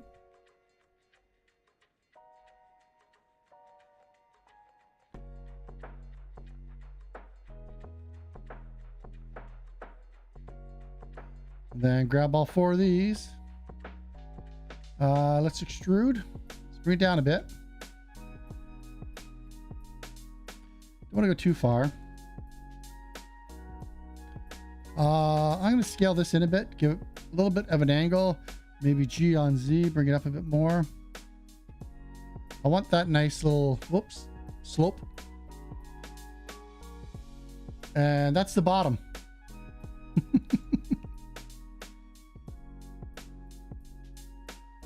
That really just do all that to the bottom.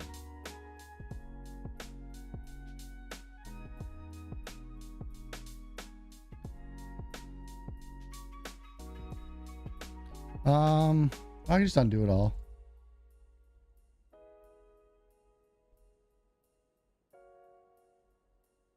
There we go. Now let's do that exact same thing to the top.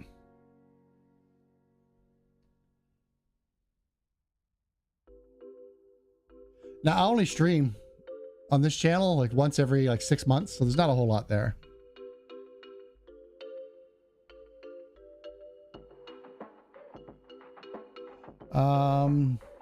So I've been missing a ton. I'll have a look at all of the previous content. Chronic, first episode of what? Like just on the channel? I haven't put anything new in Unity up in quite a while. I might soon because I do have to, like I said, refamiliarize myself with Unity for the summer class. I could always go ahead and take one of the older videos that I did, like maybe the first person shooter, update it to whatever the new stuff in Unity is if for some reason it doesn't work anymore. This project, they were asking how many hours to add a bunch of detail, 30 hours at least. It can take a long time. I'm by no means quick in Blender. Like you'll see some people on YouTube that are like, okay, I'm gonna have 30 minutes, set a timer, and I'm just gonna, you know, make this big scene, and they get pretty close usually. Not me.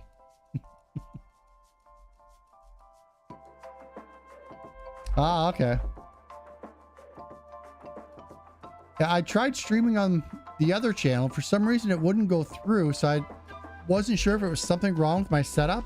Apparently, OBS now has two different things when you're streaming.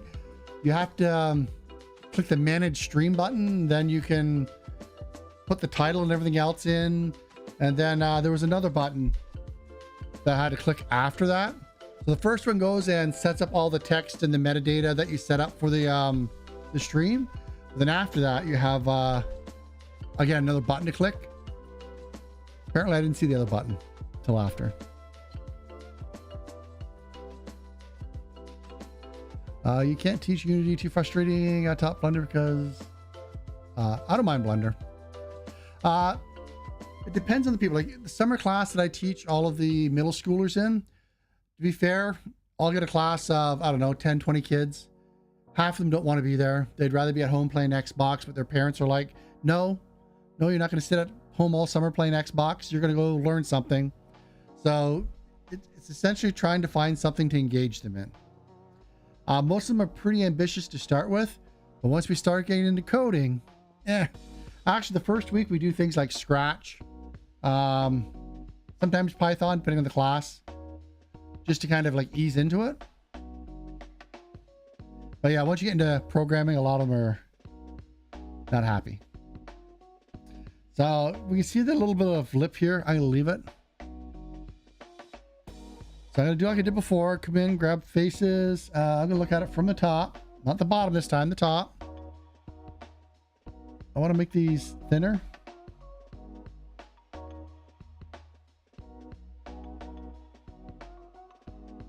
Because it is essentially just the bark.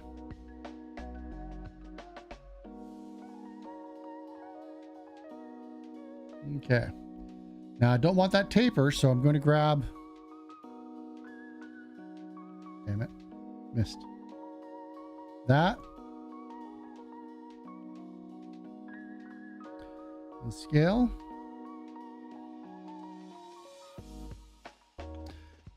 And to be fair, I do kind of want the bottom to be thicker than the top. But I think I'm going to do that through here. And of course, you can also grab it and add some, whoops, not that much. Add a bit of shape.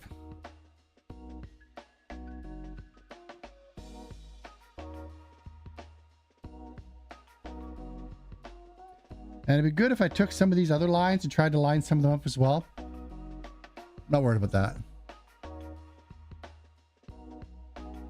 Let's see.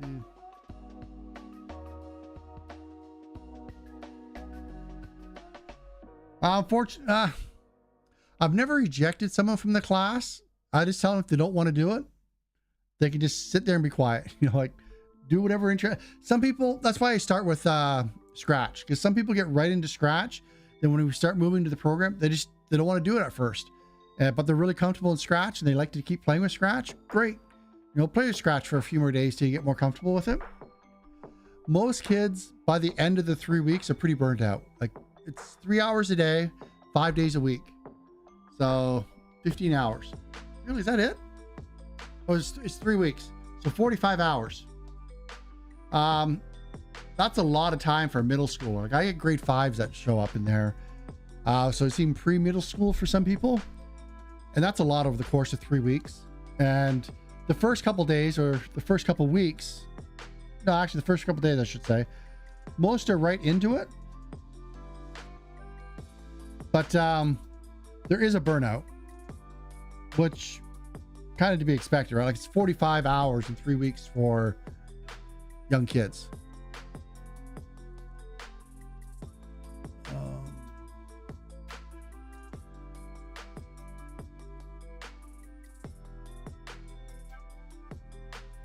Yeah, most of the kids are pretty good. I think this loop, playing around with the roots more, and I shouldn't be. I think it should be more of a swoop like this. Looking at some of the pictures I have, they're much more swoopy. So let's grab, let's actually grab a couple faces here. Let's grab this one. Let's rotate them a bit on Y, and then G, and then G,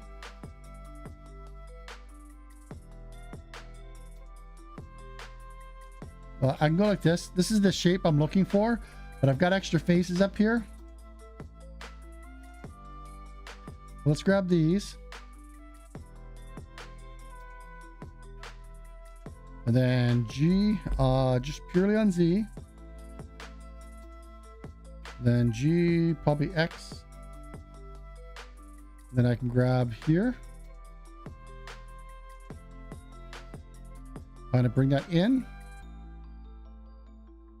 And then down. Look at that. That little tweak, I think, made it look so much better. Of course, let's just bring it back out. I'm probably a little biased.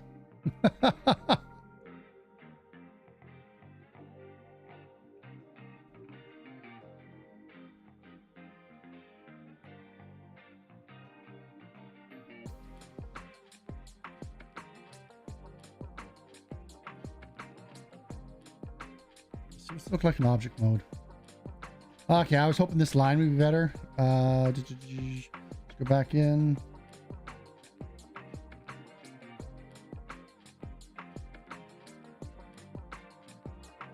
I think if you do line these lines up really well,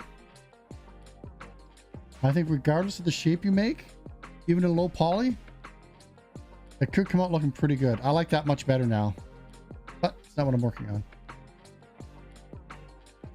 3.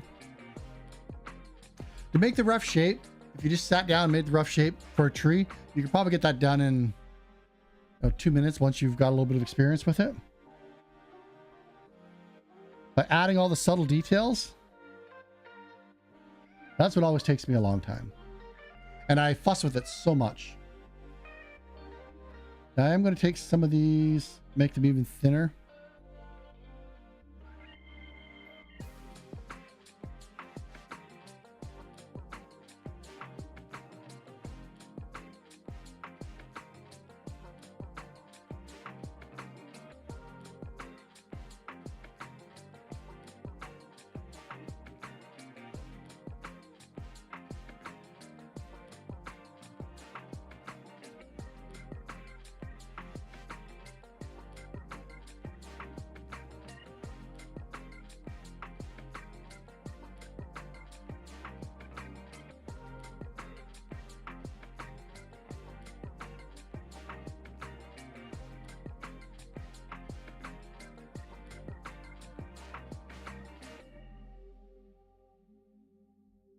I see text scrolling. Just give me a minute here. I'm just looking at some verts.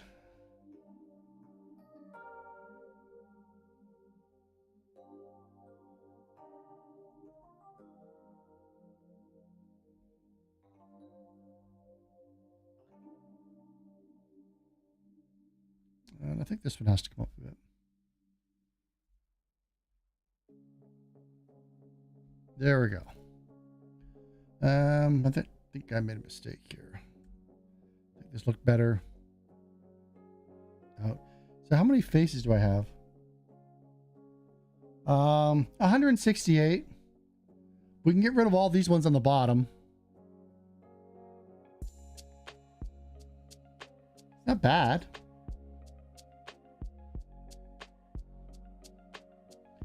I kind of want to hook these lines up, but I told my wife I'd be done by the time she got home, and she got home a while ago. Whoops. Let me catch up real quick here.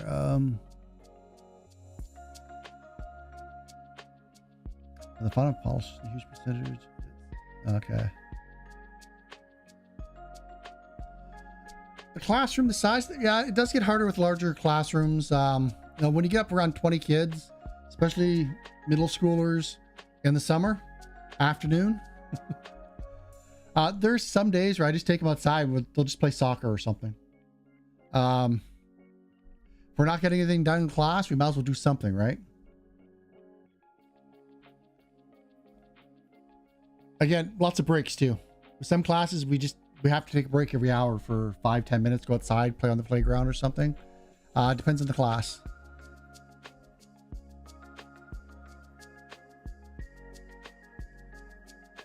Now, I don't mind it. I like it because there's always one kid that you can see potential in. Like, he's really into it. He really likes it.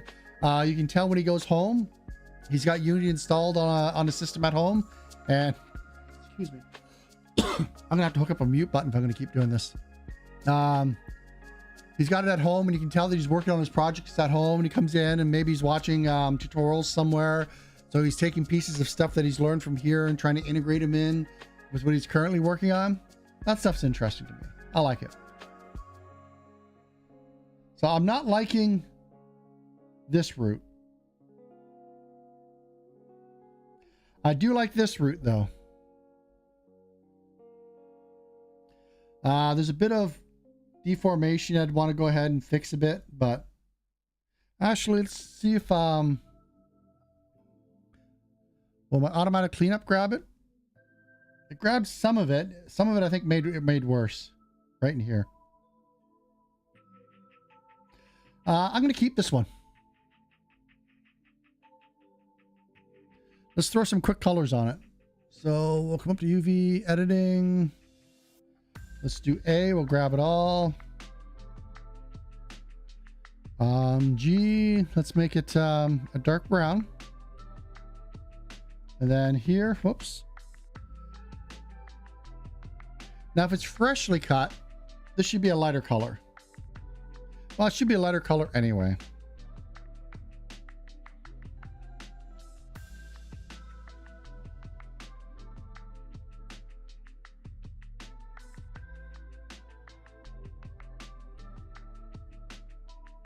Nope. One of the things in Blender that I always forget, and then when I realize it again, always like, yeah, how could I have forgotten that? Is when if you accidentally have a lot of stuff selected, and you accidentally click off of it and you lose that selection, and maybe it took you 5 minutes because you've got this huge elaborate scene and you're trying to grab certain vertices or faces with it. When you click off it and you lose them all and you're like, you can undo that. And you can undo back to your selection.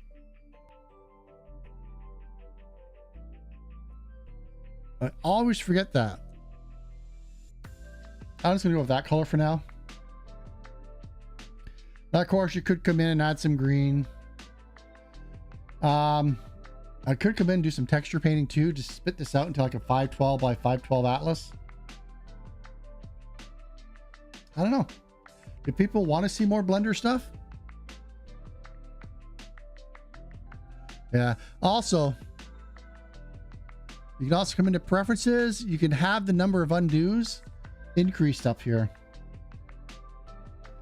It wasn't interface, was it? It's in here somewhere. I think the default is like 36 or something.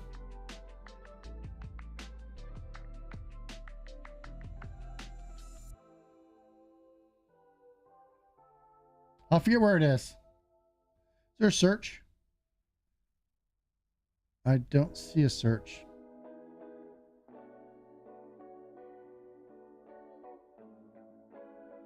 Undo steps. I've increased mine to 50, but I think by default it's like 32 or something.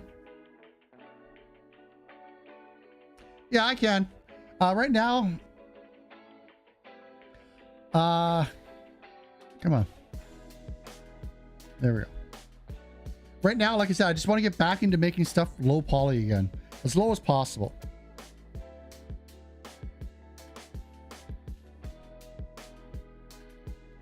So I'm probably going to keep this tree. I'm going to try, let me see, we got time. I can do one more tree stump and we'll start with a circle. You can also do it with a spline. Like a circle will just be, you can make it hollow. I'm trying to think, is there any benefits to it? Let's go back into layout mode.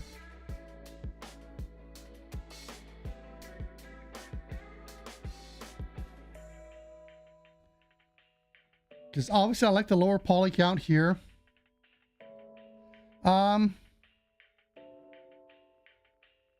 One, two, add more sides. 1, 2, 3, 4, 5, 6, 7, 8. 1, 2, 3, 4, 5, 6, 7, 8, 9, 10, 11, 12. Huh. I started off with 4. How did I get so many sides? That's why the vert count's so high here. It's got 12 instead of 8. I didn't even notice that until I was looking at here. I could dissolve some. Let's try that. I'm gonna go into this model. Whoops.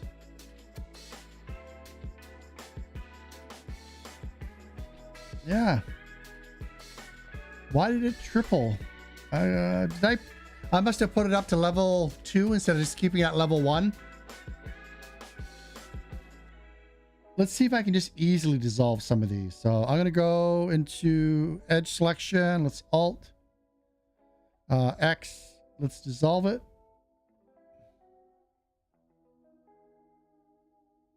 And let's dissolve every third one.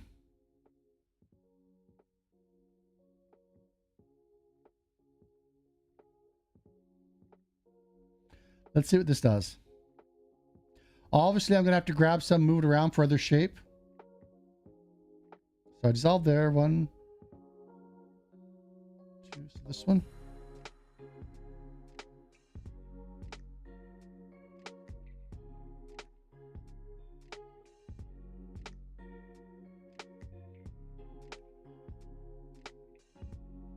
Man, trying to move my thumb over more, and now I'm hitting. Let's do this whole side now. Hitting Control instead of Alt now. So let's scale this on Z, and let's pull it out a bit.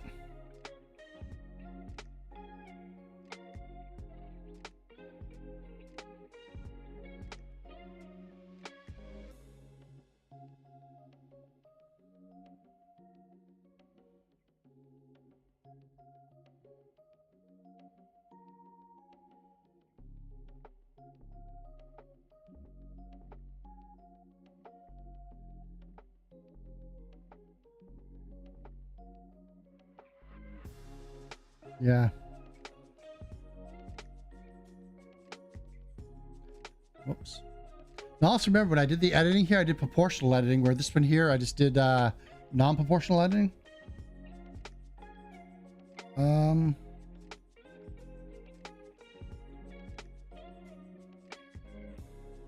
I think I like the circle method better. Honestly.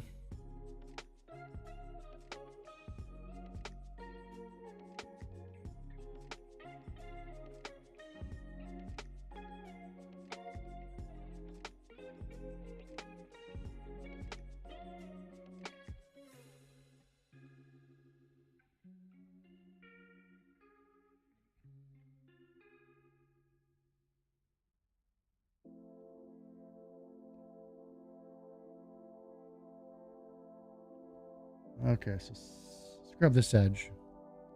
I got it super thin on the edge.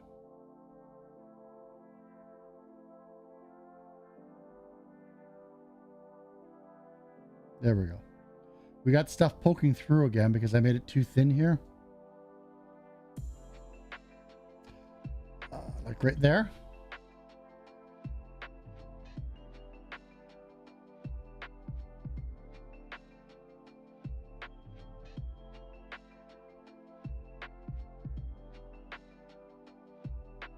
We're gonna have to go into X-ray mode.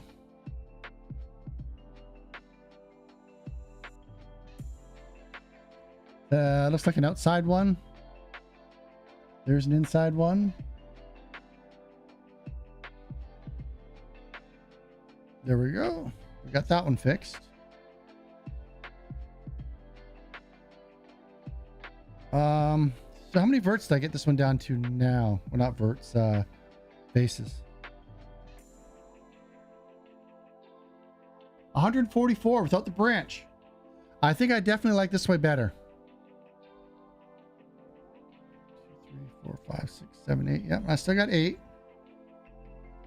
And it's not as smooth because, well, we have less sides, right?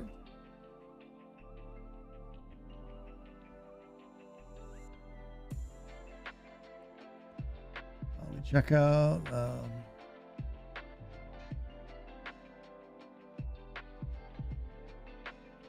So let me see, we have looks like 7 people watching right now.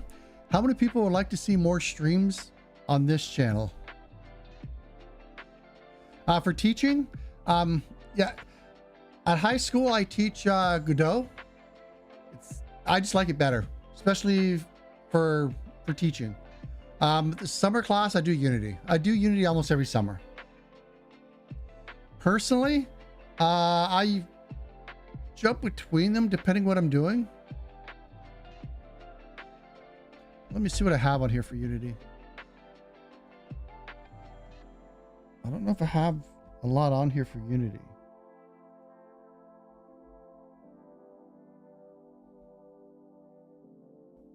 Where'd it pop up? It says it's open. I just don't see it on any monitors. Oh, here it is. Just taking a while. I've only got two things. Gamer Bruce. Let's go ahead. We'll load this one up. I double clicked it, so I'm going to get a warning.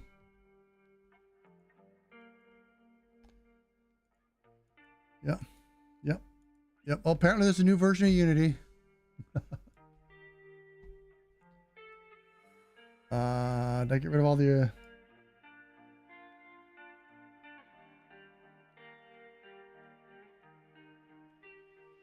Oh, this was just that campfire I made. I was just testing out to see the importing of assets, so... Oh, never mind. This was nothing.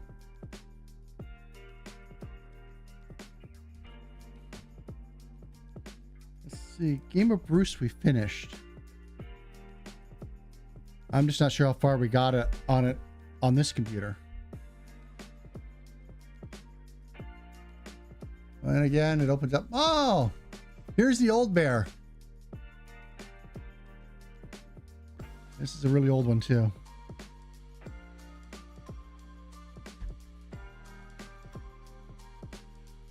So, God, I hate the shadows in Unity.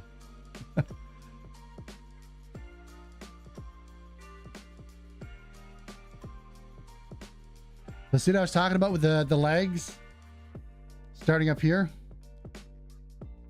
Then I messed up the feet. So I had to fix those up. Originally, this was Putin. He was riding the bear. And then I had Trump in behind him, rubbing his nipples, whispering stuff into his ear. We thought that might be a little too politically charged for school, so we didn't do it there. But it was still fun to make. But yeah, I forgot how bad the bear was in the first version. See, chat scrolling by. Let me quickly catch up here.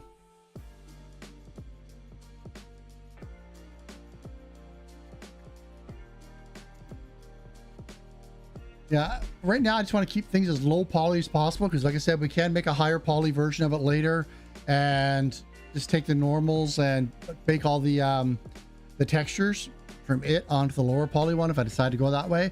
I kind of like using that small 8x8. I'll probably switch to a 32x32 texture. How many pixels does that give me? 32x32. I don't feel like doing the math.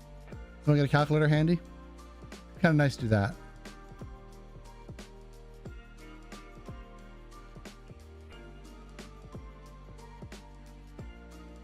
Yeah, like I took 2 logs, something as simple as a log. Then again, I didn't actually look at it. I should have looked at some references before I started, before I got one I like. As far as the shape goes, it's okay. I'm sure I could do better if I do more.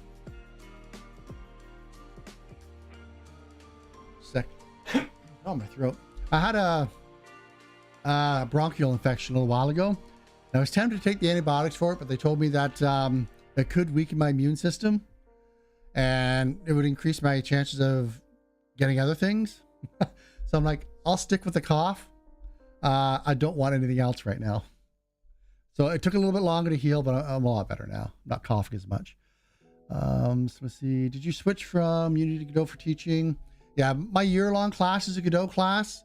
My summer class is Unity. Next time I teach a year-long class, I might try Unreal Engine though. I need to get a lot better in Unreal Engine before I feel confident enough to teaching it. But a lot of the kids at school with their laptops, they can run Unreal Engine. The problem I hate with it though is when you start it up and you got to compile those shaders, it sucks when it takes 20 minutes. So I'd have to make sure that everyone at my school has their own laptop. I'd have to make sure everyone can do that. Godot, you download it. It's downloaded in like 10 seconds, probably less. You can fire it up and away you go. Everything you learn inside of there, you can take whatever game engine you want. You'll just have to learn the other way to do it. Same thing with Blender. You learn how to like box model. Doesn't matter what program you go to after, Maya, Max, whatever. Box modeling is box modeling. You have to learn the interface. You learn how to do IK rigs. Sure, you do them differently in each one, but the concepts, the stuff that you learn, it doesn't matter what package you learn it in. You can take that from one to another. And why go out and spend, well, then again, the big ones like Cinema 4D, Maya, they have free versions for you to try. So you don't have to go out and spend, $3,000 to $5,000 to get a license just to find out you don't like it. But Blender, it's really good. I don't know how it would handle like big Hollywood movie scenes with like a million objects type things going on. I don't work on stuff like that. I work on little small stuff like this. It's perfectly fine for me. I have an old Cinema 4D license. I have an old Maya license. I've never upgraded them because I just don't do enough inside of 3D modeling to warrant it. Now, if I want to keep doing hours a day, keep practicing, hopefully I get good enough. Maybe I could start selling assets on the asset store or doing 3D modeling for some game or something like that. Sure. Maybe then it'd be worth it. But right now, Blender does more than enough. I probably don't even use 50% of the features inside of Blender. I can do spline modeling. I'm not very good at it though. And I generally don't like that really round character look out of it. Up until now, I haven't really done a whole lot of sculpting because I used a mouse, and sculpting with a mouse sucks. That's why I got a pen tablet, because I'd like to get better at it. So we'll see. We could probably have that as one of the upcoming streams, is just sitting down and sculpting. See how good I am, or how bad. Let me go through. I've fallen behind again. I'm gonna practice. Where did I leave off? Oh yeah, so did I switch from Unity to Godot? So I do both.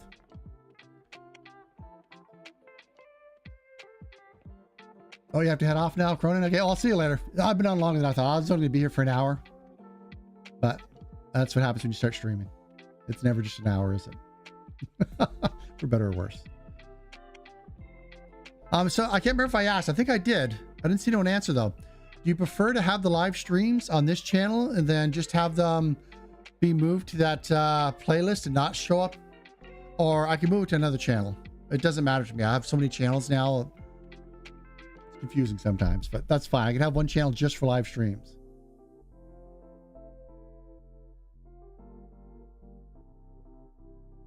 So anyway, yeah, Eric, you like watching streams? It's relaxing. I can keep doing them here. It's always funny because every time I do a live stream, I lose like 100 followers. That's fine. Getting rid of the deadwood.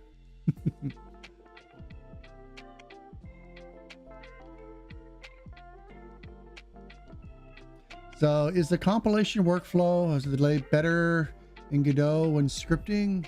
Unity has lots of delay for, so like when you make a couple edits in your script and you go back into Unity, when it compiles and starts running, to be fair, now, most of my projects are pretty small in both engines that I play around with right now. And the delay doesn't bother me at all. The delay is longer in Unity, but if it takes like a second to compile versus a half a second to compile, that doesn't bother me. Now, when you jump into Unreal Engine, waiting 20 minutes because you made a couple tweaks to some stuff, yes, that bothers me. But Unreal Engine, it just looks so good. But yes, it is faster in Godot. Godot 4, I haven't used yet. I know they have, I don't know, like Preview 1, Preview 2 or something like that out. I'm not sure if that's equivalent to their alpha. I'll wait till it's much closer to being released. Like when they get to the release candidate stage, and I'll start looking at it. But all the stuff that they have planned for Godot 4, it's going to be really good. I can't wait. Lighting in Unity is kind of an issue. Oh, lighting. Yeah, lighting in general. I remember when I used to use Unity a lot, there were a couple tweaks that I could do to make it look better, but it's kind of annoying. I wish it worked out of the box. Oh,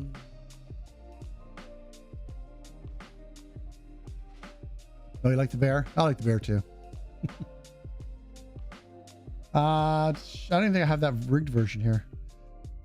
Maybe I don't think I have the new version rigged, so maybe we'll do that. We'll rig it one day. We'll spend a couple hours rigging it and throw some animations on it.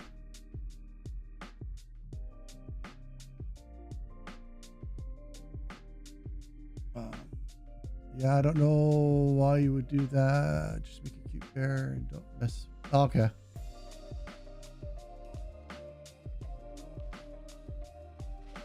Yeah, if I taught Unreal Engine, it would be through Blueprints. Remember, I teach high school, and they don't really teach C++ in high school anymore.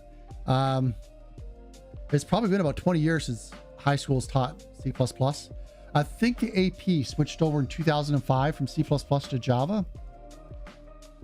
And I get people that walk into the AP computer science and not know that they've never programmed. Maybe they've taken one of those summer classes where they learned some AI, where everything was already written for them and it's literally visual scripting. And they thought, hey, this is really cool. I'm going to take AP computer science. Then they get in there and they realize they have to write the code themselves. They have to learn things like if blocks and for loops. And it can be a turn off for some of them. That's kind of like on me though. Like I have to get them to approach it in a way of, oh, I've just learned something new. This is really great. As opposed to, oh God, I hate something new. Oh, I just use the old stuff. So I constantly trying to present it in a more positive way. Anyway, so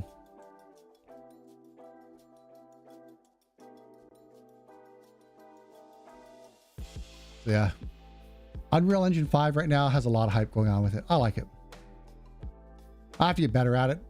I haven't touched it since I did, yeah, end of November. They had that Sensei thing. They never did send me my swag. Bastards. I was supposed to get that in January, I think. My swag bag.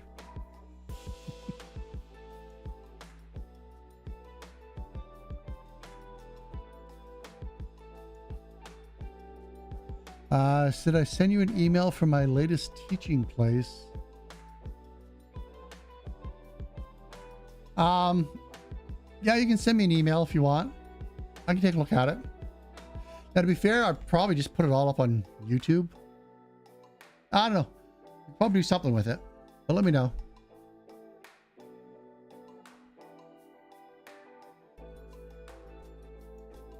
So you work, you work in Unity, so Teams are infuriating. I haven't worked in it. The collaboration before when they first brought it out, I worked in it with some people, and we had one team that had a lot of people in it. I can't remember, it was like 20 or something like that. I prefer to use Git. It's just my preferred method.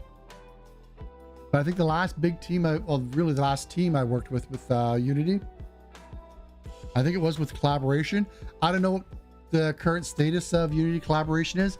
I know they restricted, now that it's at a beta, how many people can be in it or how many, what you can do with it. But I haven't looked into see exactly what you can do. And then I think they actually put a price on it now too, right? The biggest gripe I have against Unity is when I first started, I didn't mind paying $1,500 for the license, just for regular Unity Pro and then Unity iPhone Pro. I spent $3,000.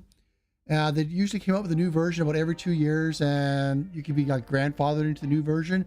So it was half price. So it was roughly $750 a year. Fine, loved it like that. Even $1,500 a year I would have been fine with. But when they switched to the subscription model, and then they started having all these little add-in things, I was just like, oh, I'm out. You know, like, I just don't like subscription models, which is weird because like how many people have Netflix, right? My family, at one point, I looked and we were subscribed to 6 different services. So like Spotify, Netflix, Disney Plus, like all these different networks. And I'm like, we're not watching them all at once, right? So let's scale them back. We ended up getting the family pack for Spotify because we all listen to Spotify. But as far as like video streaming, I'll pick one, maybe 2 a month. That's it. Like, we don't need, Hulu. We don't need Netflix. We don't need, well, we always have Amazon Prime and Disney Plus all at the same time. Pick 2 a month, 1 a month. And it's just so much better that way. But anyway, tangents.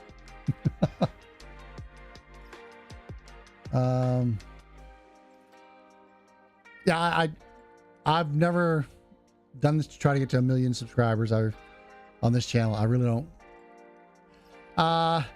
If I did get good at Blender, if I wanted to dedicate enough time to it, Blender's a good thing if you're trying to build a YouTube channel on, like, much better than game design, because it's much more approachable.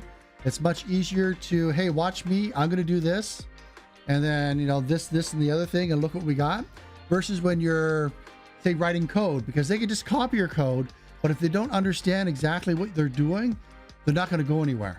So with Blender, it's easy because you just do it, right? You don't have to fully, like, the level of, I would say you have to be smart or dumb. It's just, it's much easier to grasp visually watching someone create something with Blender and being able to replicate that, learn from it, and do it yourself later and change it in a way that you want, versus watching someone write code and then, maybe you learn exactly how they did it, but when you want to change it later on yourself, not everyone can do that. That's why a lot of people will fall off. So all those people that want to make a YouTube channel and you do some Blender, that's fine. Or any 3D modeling, any sort of very easy visual stuff. Now, I like this long form streaming stuff. That's not what you want to make your YouTube channel on. If people come to YouTube, they want very short, concise, like, that's why shorts are kind of taking over. They're being pushed a lot, but that's just the way the attention span's going now. They want it real quick and they want it right now.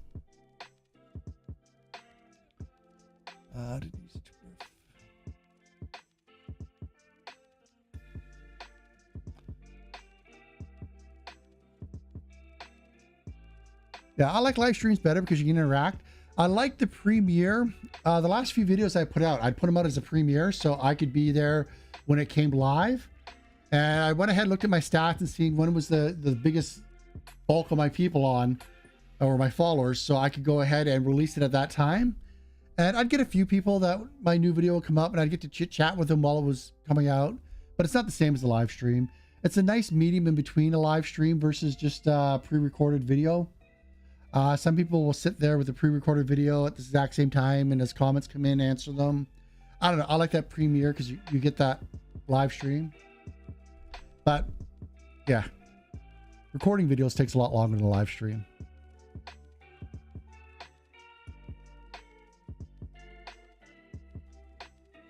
Oh, if it takes that long, it's something you are doing. I think I missed something. I'm not sure, but anyway, when I went to college, I knew so much code. I fell asleep in class every Monday, Wednesday, Friday class. Now the people I deal with, yeah. Well, how many people here are paying for Unity? Or you get the whole engine, I believe, still everything for free, right? And I think they even include dark mode now.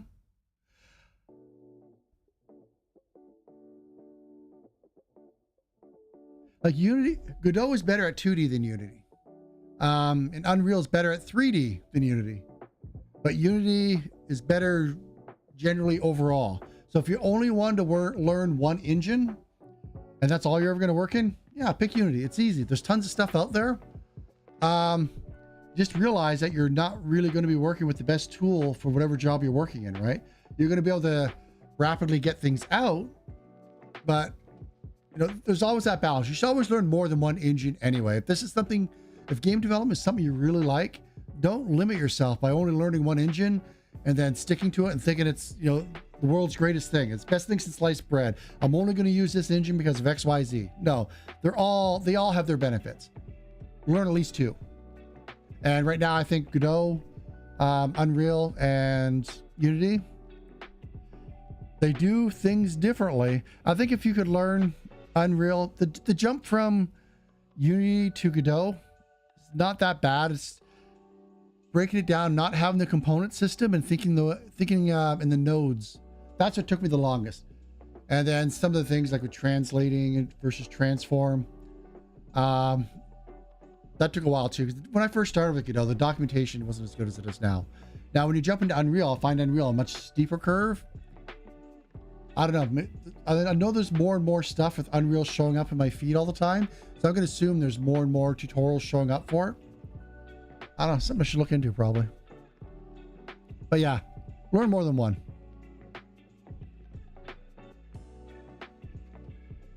CT, hey, welcome back. Yeah, it's been a while. About 6 months since my last video on this channel.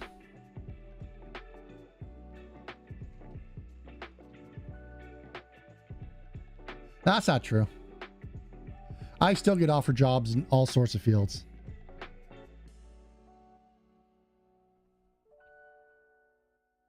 And plus, when you're working in one, when you get good at it, you have the chance of taking what you've learned there and bringing it over to something else. Now that I've redone this topology, what are we at again? 144 without the branch. I kind of like it. I thought it was going to be a lot higher. I'd still have more shaping. Oh, hell. I just want to keep modeling now. What does everyone want to make next? I was going to do another tree stump, but use the... where's the other one? But use a circle. I don't want to now. I'm probably going to keep... I'll probably keep all three of these, but I'm probably going to work more on this one and this stump. I really like how this stump turned out. I'm probably going to have all of my roots like this, though. I like the idea of having roots that arch out. Maybe if I made them arch out and then see how this one kind of like runs along the ground. Maybe if I had the hump and then ran along. And then again, lining up these vertices right here. I think that, why is this thing always unaligned?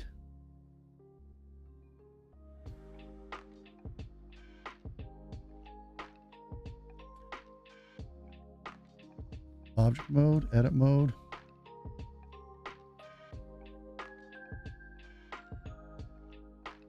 There we go. And then probably bring this up. I'm not going to do it now. I'll do it later. Bring this up to here. To match along these lines. So it looks like it's more integrated in with the tree and not something separate. And then I could probably do some... Man, stop. It's going to take me a while to get used to that, to have the pen so close to the screen.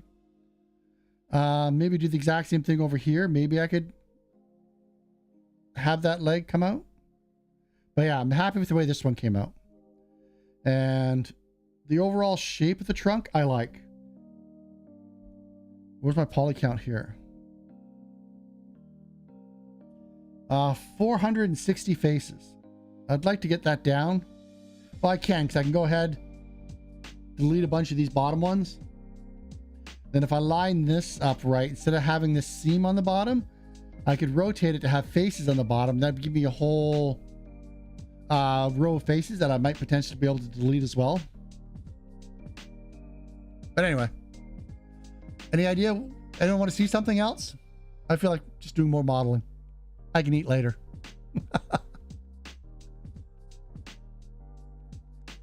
So is anyone paying for Unity right now? I canceled mine about a year ago. It just wasn't worth 150 bucks a month to me anymore.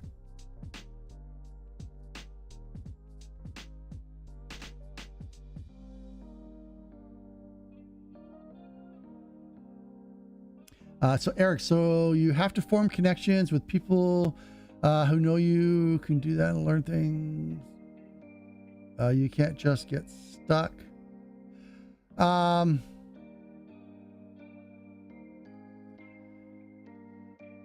I still deal with a lot of people that do work corporately, and they always like people that are just learning new stuff.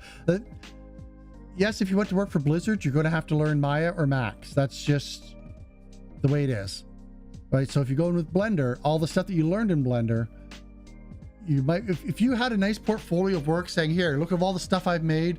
Yes, I made it in Blender. If they really like the work, they'll hire you, and then you just kind of have to like learn the Max way or learn the 3D Studio or Maya way, right? The tool isn't necessarily the bottleneck, right? If you're good enough.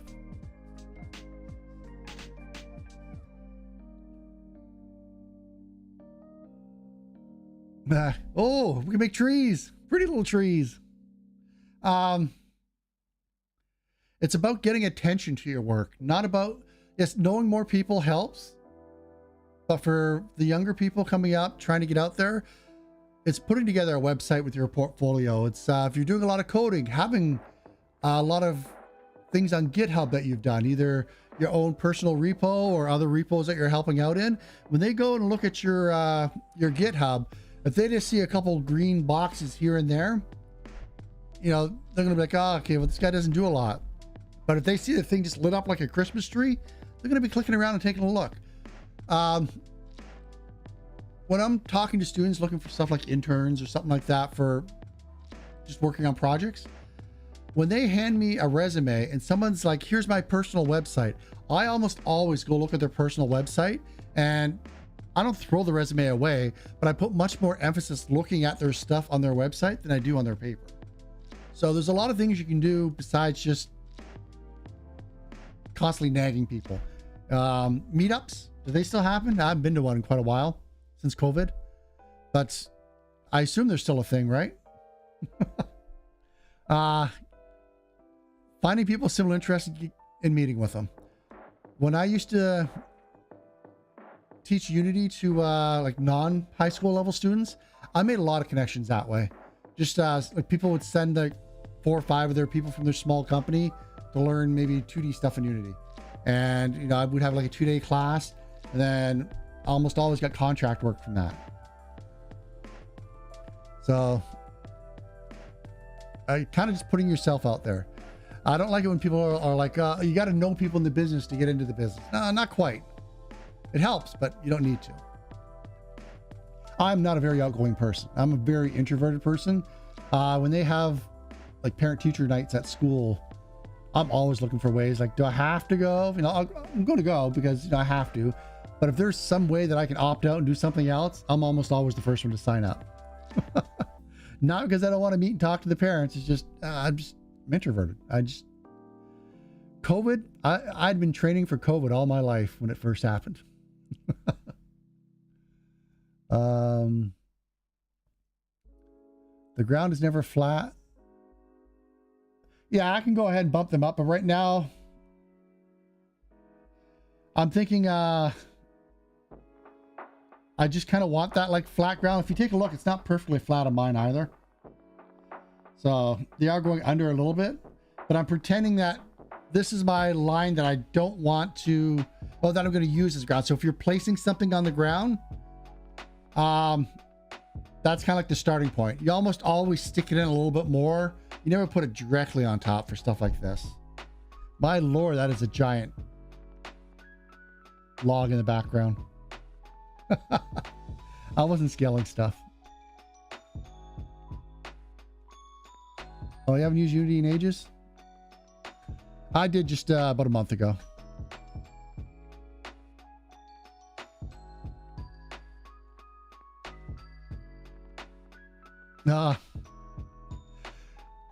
I keep wanting to redo. I could redo the hack and slash run fairly quickly, but it's just getting the time to do it. Like I could do it now instead of modeling. Oh, you know what? If I could probably make enough of my own custom models and animations and that, it would take me a long time to probably get all of those together. That actually might be fine. I like working with my own assets as opposed to going out buying them. I don't know. Might be something to look at.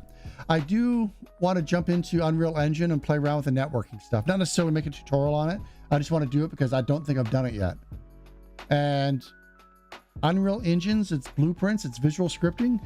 It's the only engine I like visual scripting in.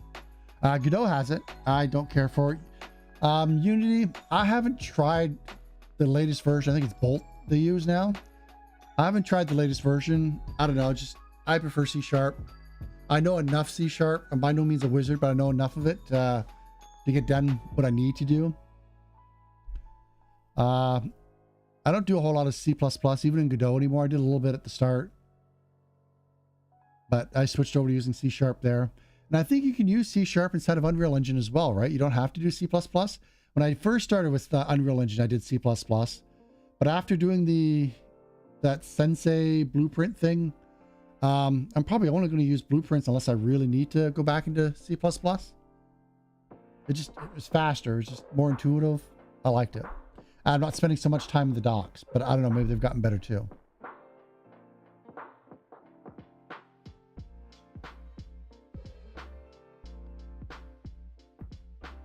Well, for game dev, don't think of it so much as trying to build a career. If you enjoy it, make little games, throw them out on like the iOS store or Google Store, Steam, depending what you're doing. They don't have to be amazing, and you don't have to charge for them. You're still going to get people that complain for it. It doesn't matter. It could be the greatest game in the world. Someone's going to complain about it. But put them out there, even if it's just a small community that you put it out in. Get some positive feedback, get some critiques, and make another one. Like, you don't have to have it be a career. It could be a weekend thing. I know lots of people that just do it on the weekend still.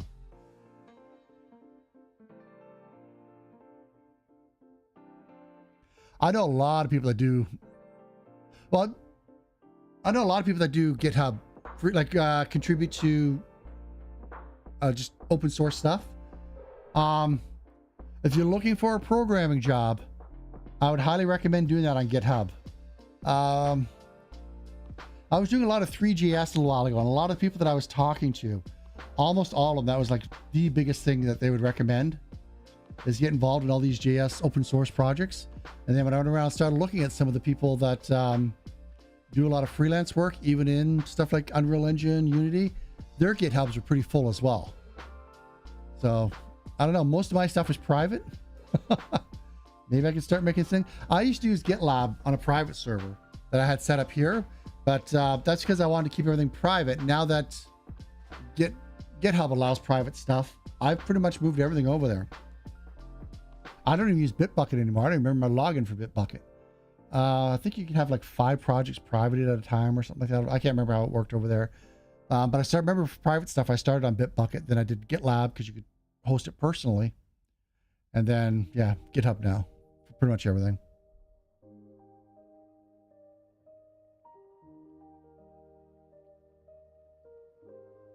Yeah. Well, it's just great about GitHub is when you see something on there, you can just fork it, work it on it yourself.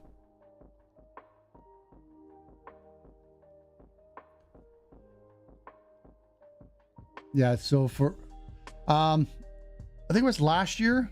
It was recently. I was playing around with the Unity train system, and it had been updated since the last time I'd done a lot of stuff with the Unity train system.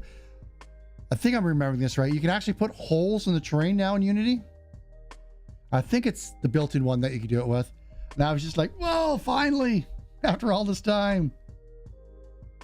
Because then you can make a big cave network in Blender, put a hole inside of Unity, and just put that cave network up under, like put a hole where the cave entrance goes. Then when they come in, you can have some sort of collider that maybe turns the outside terrain off, so you don't have to worry about it taking any resources.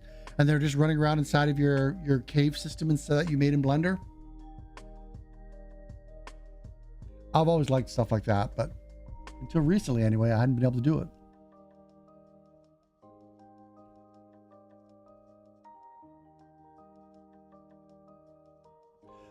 Unity has a free version, and I believe you get the full engine, including dark mode.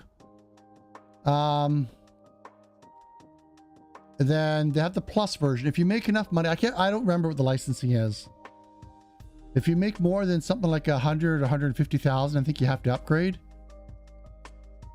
If it's 150,000 and you have to upgrade to Pro for that, and I think Pro is 150 a month. Excuse me. I think the average game developer isn't making 150,000 a year on it. Like, and I'm talking about the average Unity developer. Most of them are probably not making anything, so it really doesn't matter, right? They can just use the, oh, you get the splash screen still with the free one. And Unreal, I think the first million's free. And then after that, it's 5%. Or it's free until you make 1 million, then it's 5%. So I believe that 5% goes onto your first million as well. But if you've made $1 million, do you really care about the 5%? Probably not. Let me just quickly check here.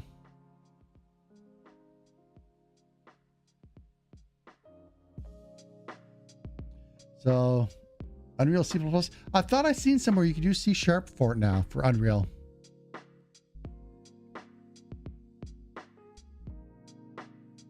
Okay. I could just Google it. I'm not that worried about it. I really like Blueprints. And again, unless you really need the performance of C++, I'd probably just use Blueprints.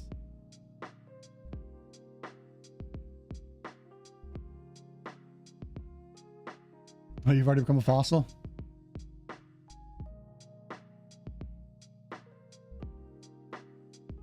Web dev is probably going to be the next big thing. You know, like when app development, the iPhone first came out, then they opened up the App Store. Everyone became an app developer, right? That was around, what, 2009, 2010? I think everything's going to be shifting back to the web again. 3JS is really good. WebJS? No. WebGL.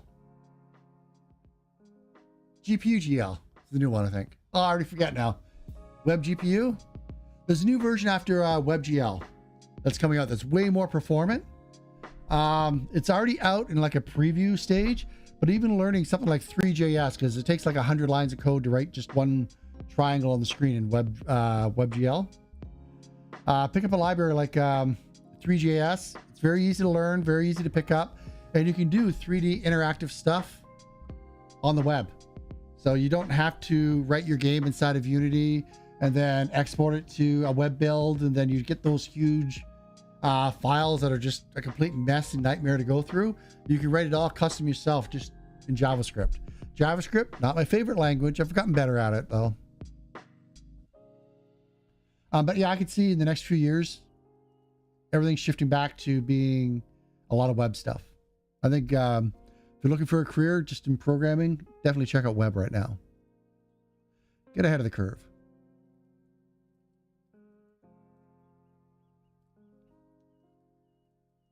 You guys are poor. I think the average one is, yes.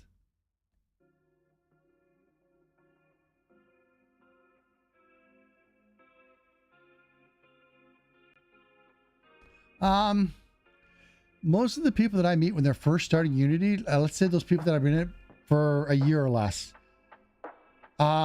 it's really just about grabbing asset packs and trying to smash them together. Grab the free asset packs, smash them together, write some glue code, and try to get it out there for everyone to play. And everything looks the same, everything plays the same, but you got to start somewhere. I don't know, like, how do you get around that, right?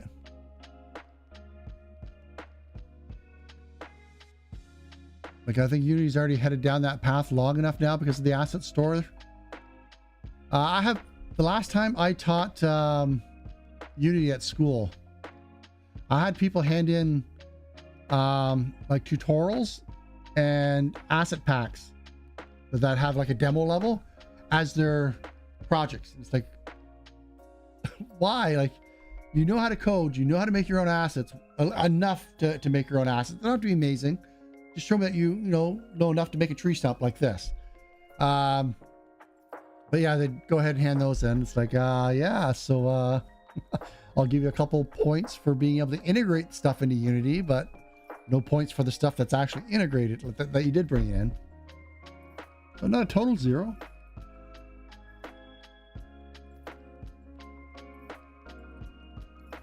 That's why they restricted many stuff in Unity version 5. Man, I still remember 5. There was one version when it came out I was really disappointed. When did they switch physics engines? Was that 4 or 5? I think it was 5. And I did not like the new physics engine that they went to. It just broke so many things that I had with the way I was doing it in 4. Just didn't work that way in 5.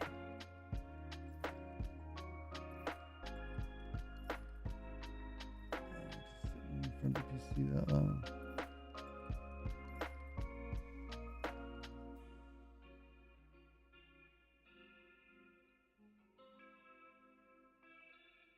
When you're talking about PC, what do you mean, like Windows or Mac? Like Windows versus Mac type thing?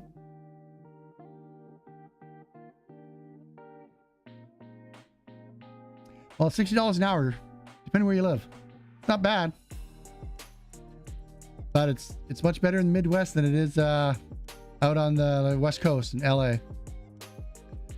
The scary new Unity UI is web-like. Looks pretty much the same to me.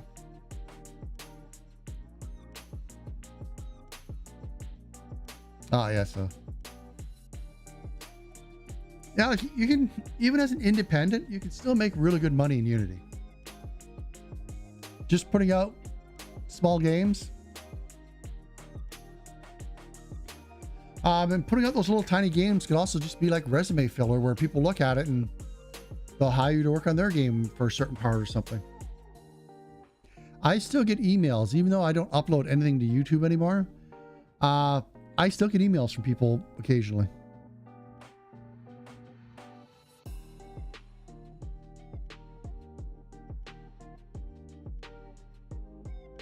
I like web dev. Web dev, how do I want to say it's, I do think it's the future. I think the whole app development thing is going to be moving to the web.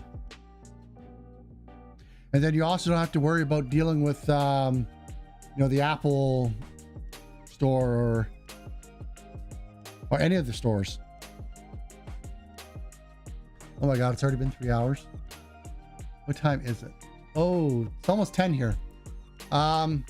Let's go another 3 minutes. We'll round it off evenly at 10 o'clock my time. So if anyone has any other questions or anything else they want to ask, go ahead, post them here.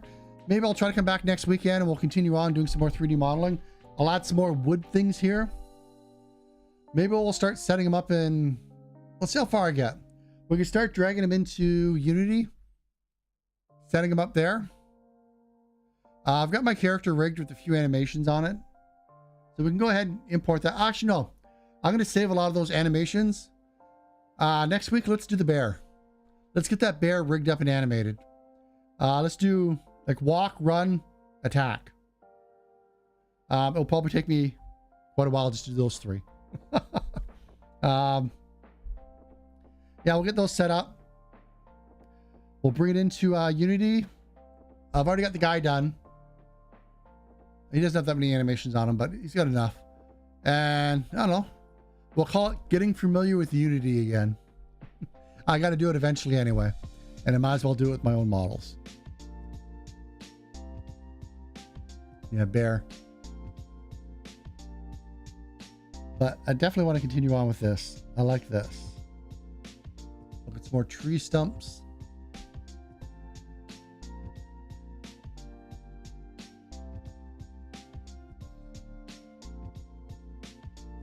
Oh, you like the bear?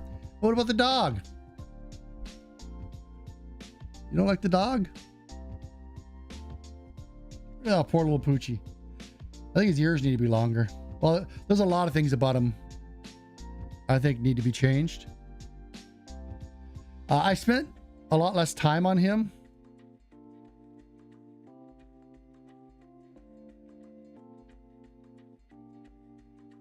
What the hell happened there?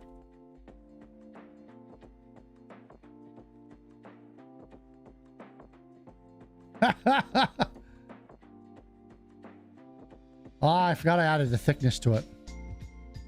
I'll hide it later. Work on them. Is it just because the bear's already textured because I was using it? I needed it for something else? I had actually thought of doing a whole animal series. Low poly animals. In this style. I got a beaver kicking around on one of my computers too. He needs to be scaled down because the beaver is almost the same size as the dog. And the dog is too big too. But I like to model big. And then I just come in later and just scale it down before I start adding an armature to it. That's just the way I like to do it. I don't worry. I know some people when they first start off, they like to put a cube in there and like set all the sizes up. Oh, I want my dog to be this tall, this long, this wide type thing. I don't. I do when I'm very first starting up, even the first model, I'll do that. I didn't on this scene, but I did here. So if I look at it straight on, I knew that all my doorways were going to be this size. This is 2 units tall, 6 feet, a little bit over 6 feet. So I knew this is the size of my doors that I'm going to make in Unity. So I scale my person according to that door. Then everything else I make, I scale according to the person. So my bear, almost as tall as my person. If we were to move the, whoops, I just screwed up my person. If I were to go and move my scale behind the bear, we can see that he's too big to actually get through the door. The other way. Right? So, it's kind of how I set it up.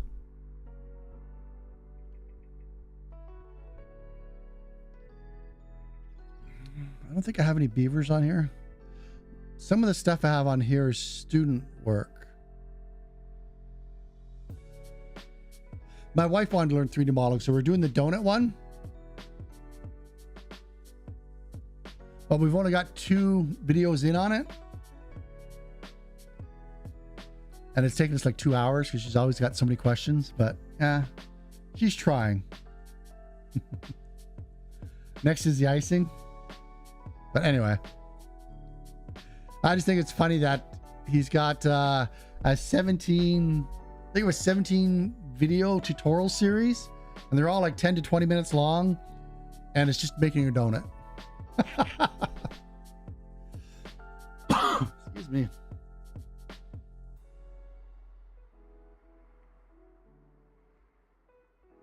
I need to make the ears bigger. Whoops. I'll never get used to that, will I? I've gotten so used to XP Pen not having to have the pen so close to the surface. Come on. Well, now it won't zoom out. I zoomed in too close.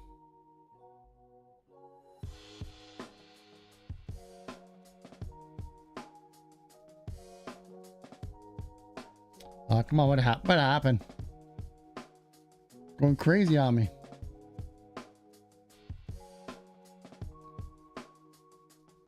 I can't remember what the hotkey is to focus on something. Let's see, that was circle.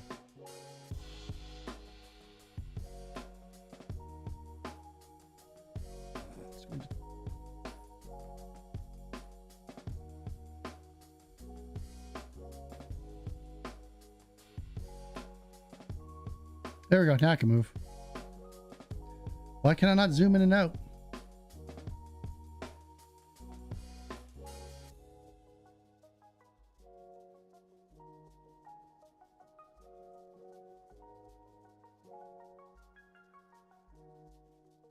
I'm gonna have to shut Blender down and start it back up. But we're gonna quit soon anyway. I was gonna do a bit of work on the dog.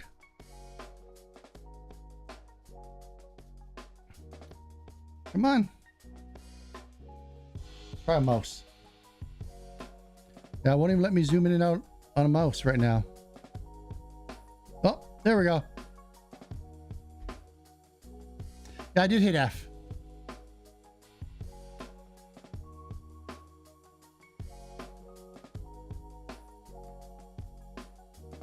Anyway, I can move now. There we go. Sometimes you get zoomed in too far and you can't get out.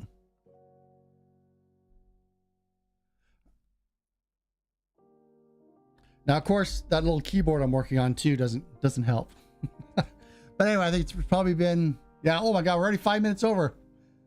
Okay. Anyway, I don't think I'm doing anything next weekend, so I'll probably try to do it on either at nighttime, my time. So probably around the same starting time, or probably on the weekend. I really don't know. Tomorrow I'm going to be grading all the stuff that got handed in over March break.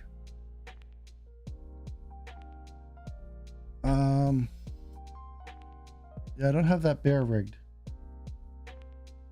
But anyway, I'll see everyone then. My undulating blobs. Does anyone have any other questions before I head off?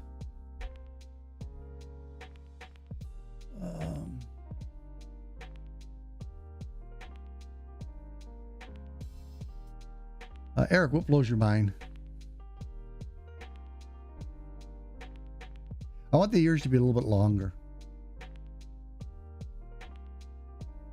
Now keep in mind that dog took me probably 3 hours just on the dog, and I had to restart a few times.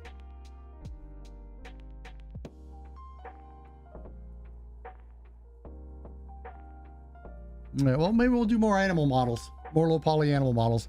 I do want to go through. Maybe we'll have a live stream where we, like I said, we rig the bear, animate it, throw it in Unity, throw a character controller on it. That should be fun. Yeah, we'll do that. But anyway, looks like there's no more other questions out there, so I'm gonna log off now. And thanks for everyone that showed up. Fun streaming again, so I'll see everyone later. Bye bye. Now I just got to figure out how to stop again. As soon as I find OBS. Really. Oh, it's over here. It's on this monitor.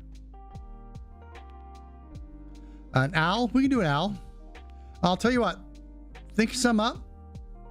And maybe we'll do that in the next one. We'll model some more like animals. We can do them all together. But yeah, go ahead. I don't know, write them down. And the next time we meet, we'll do it. Anyway, I'll see you later. Bye-bye.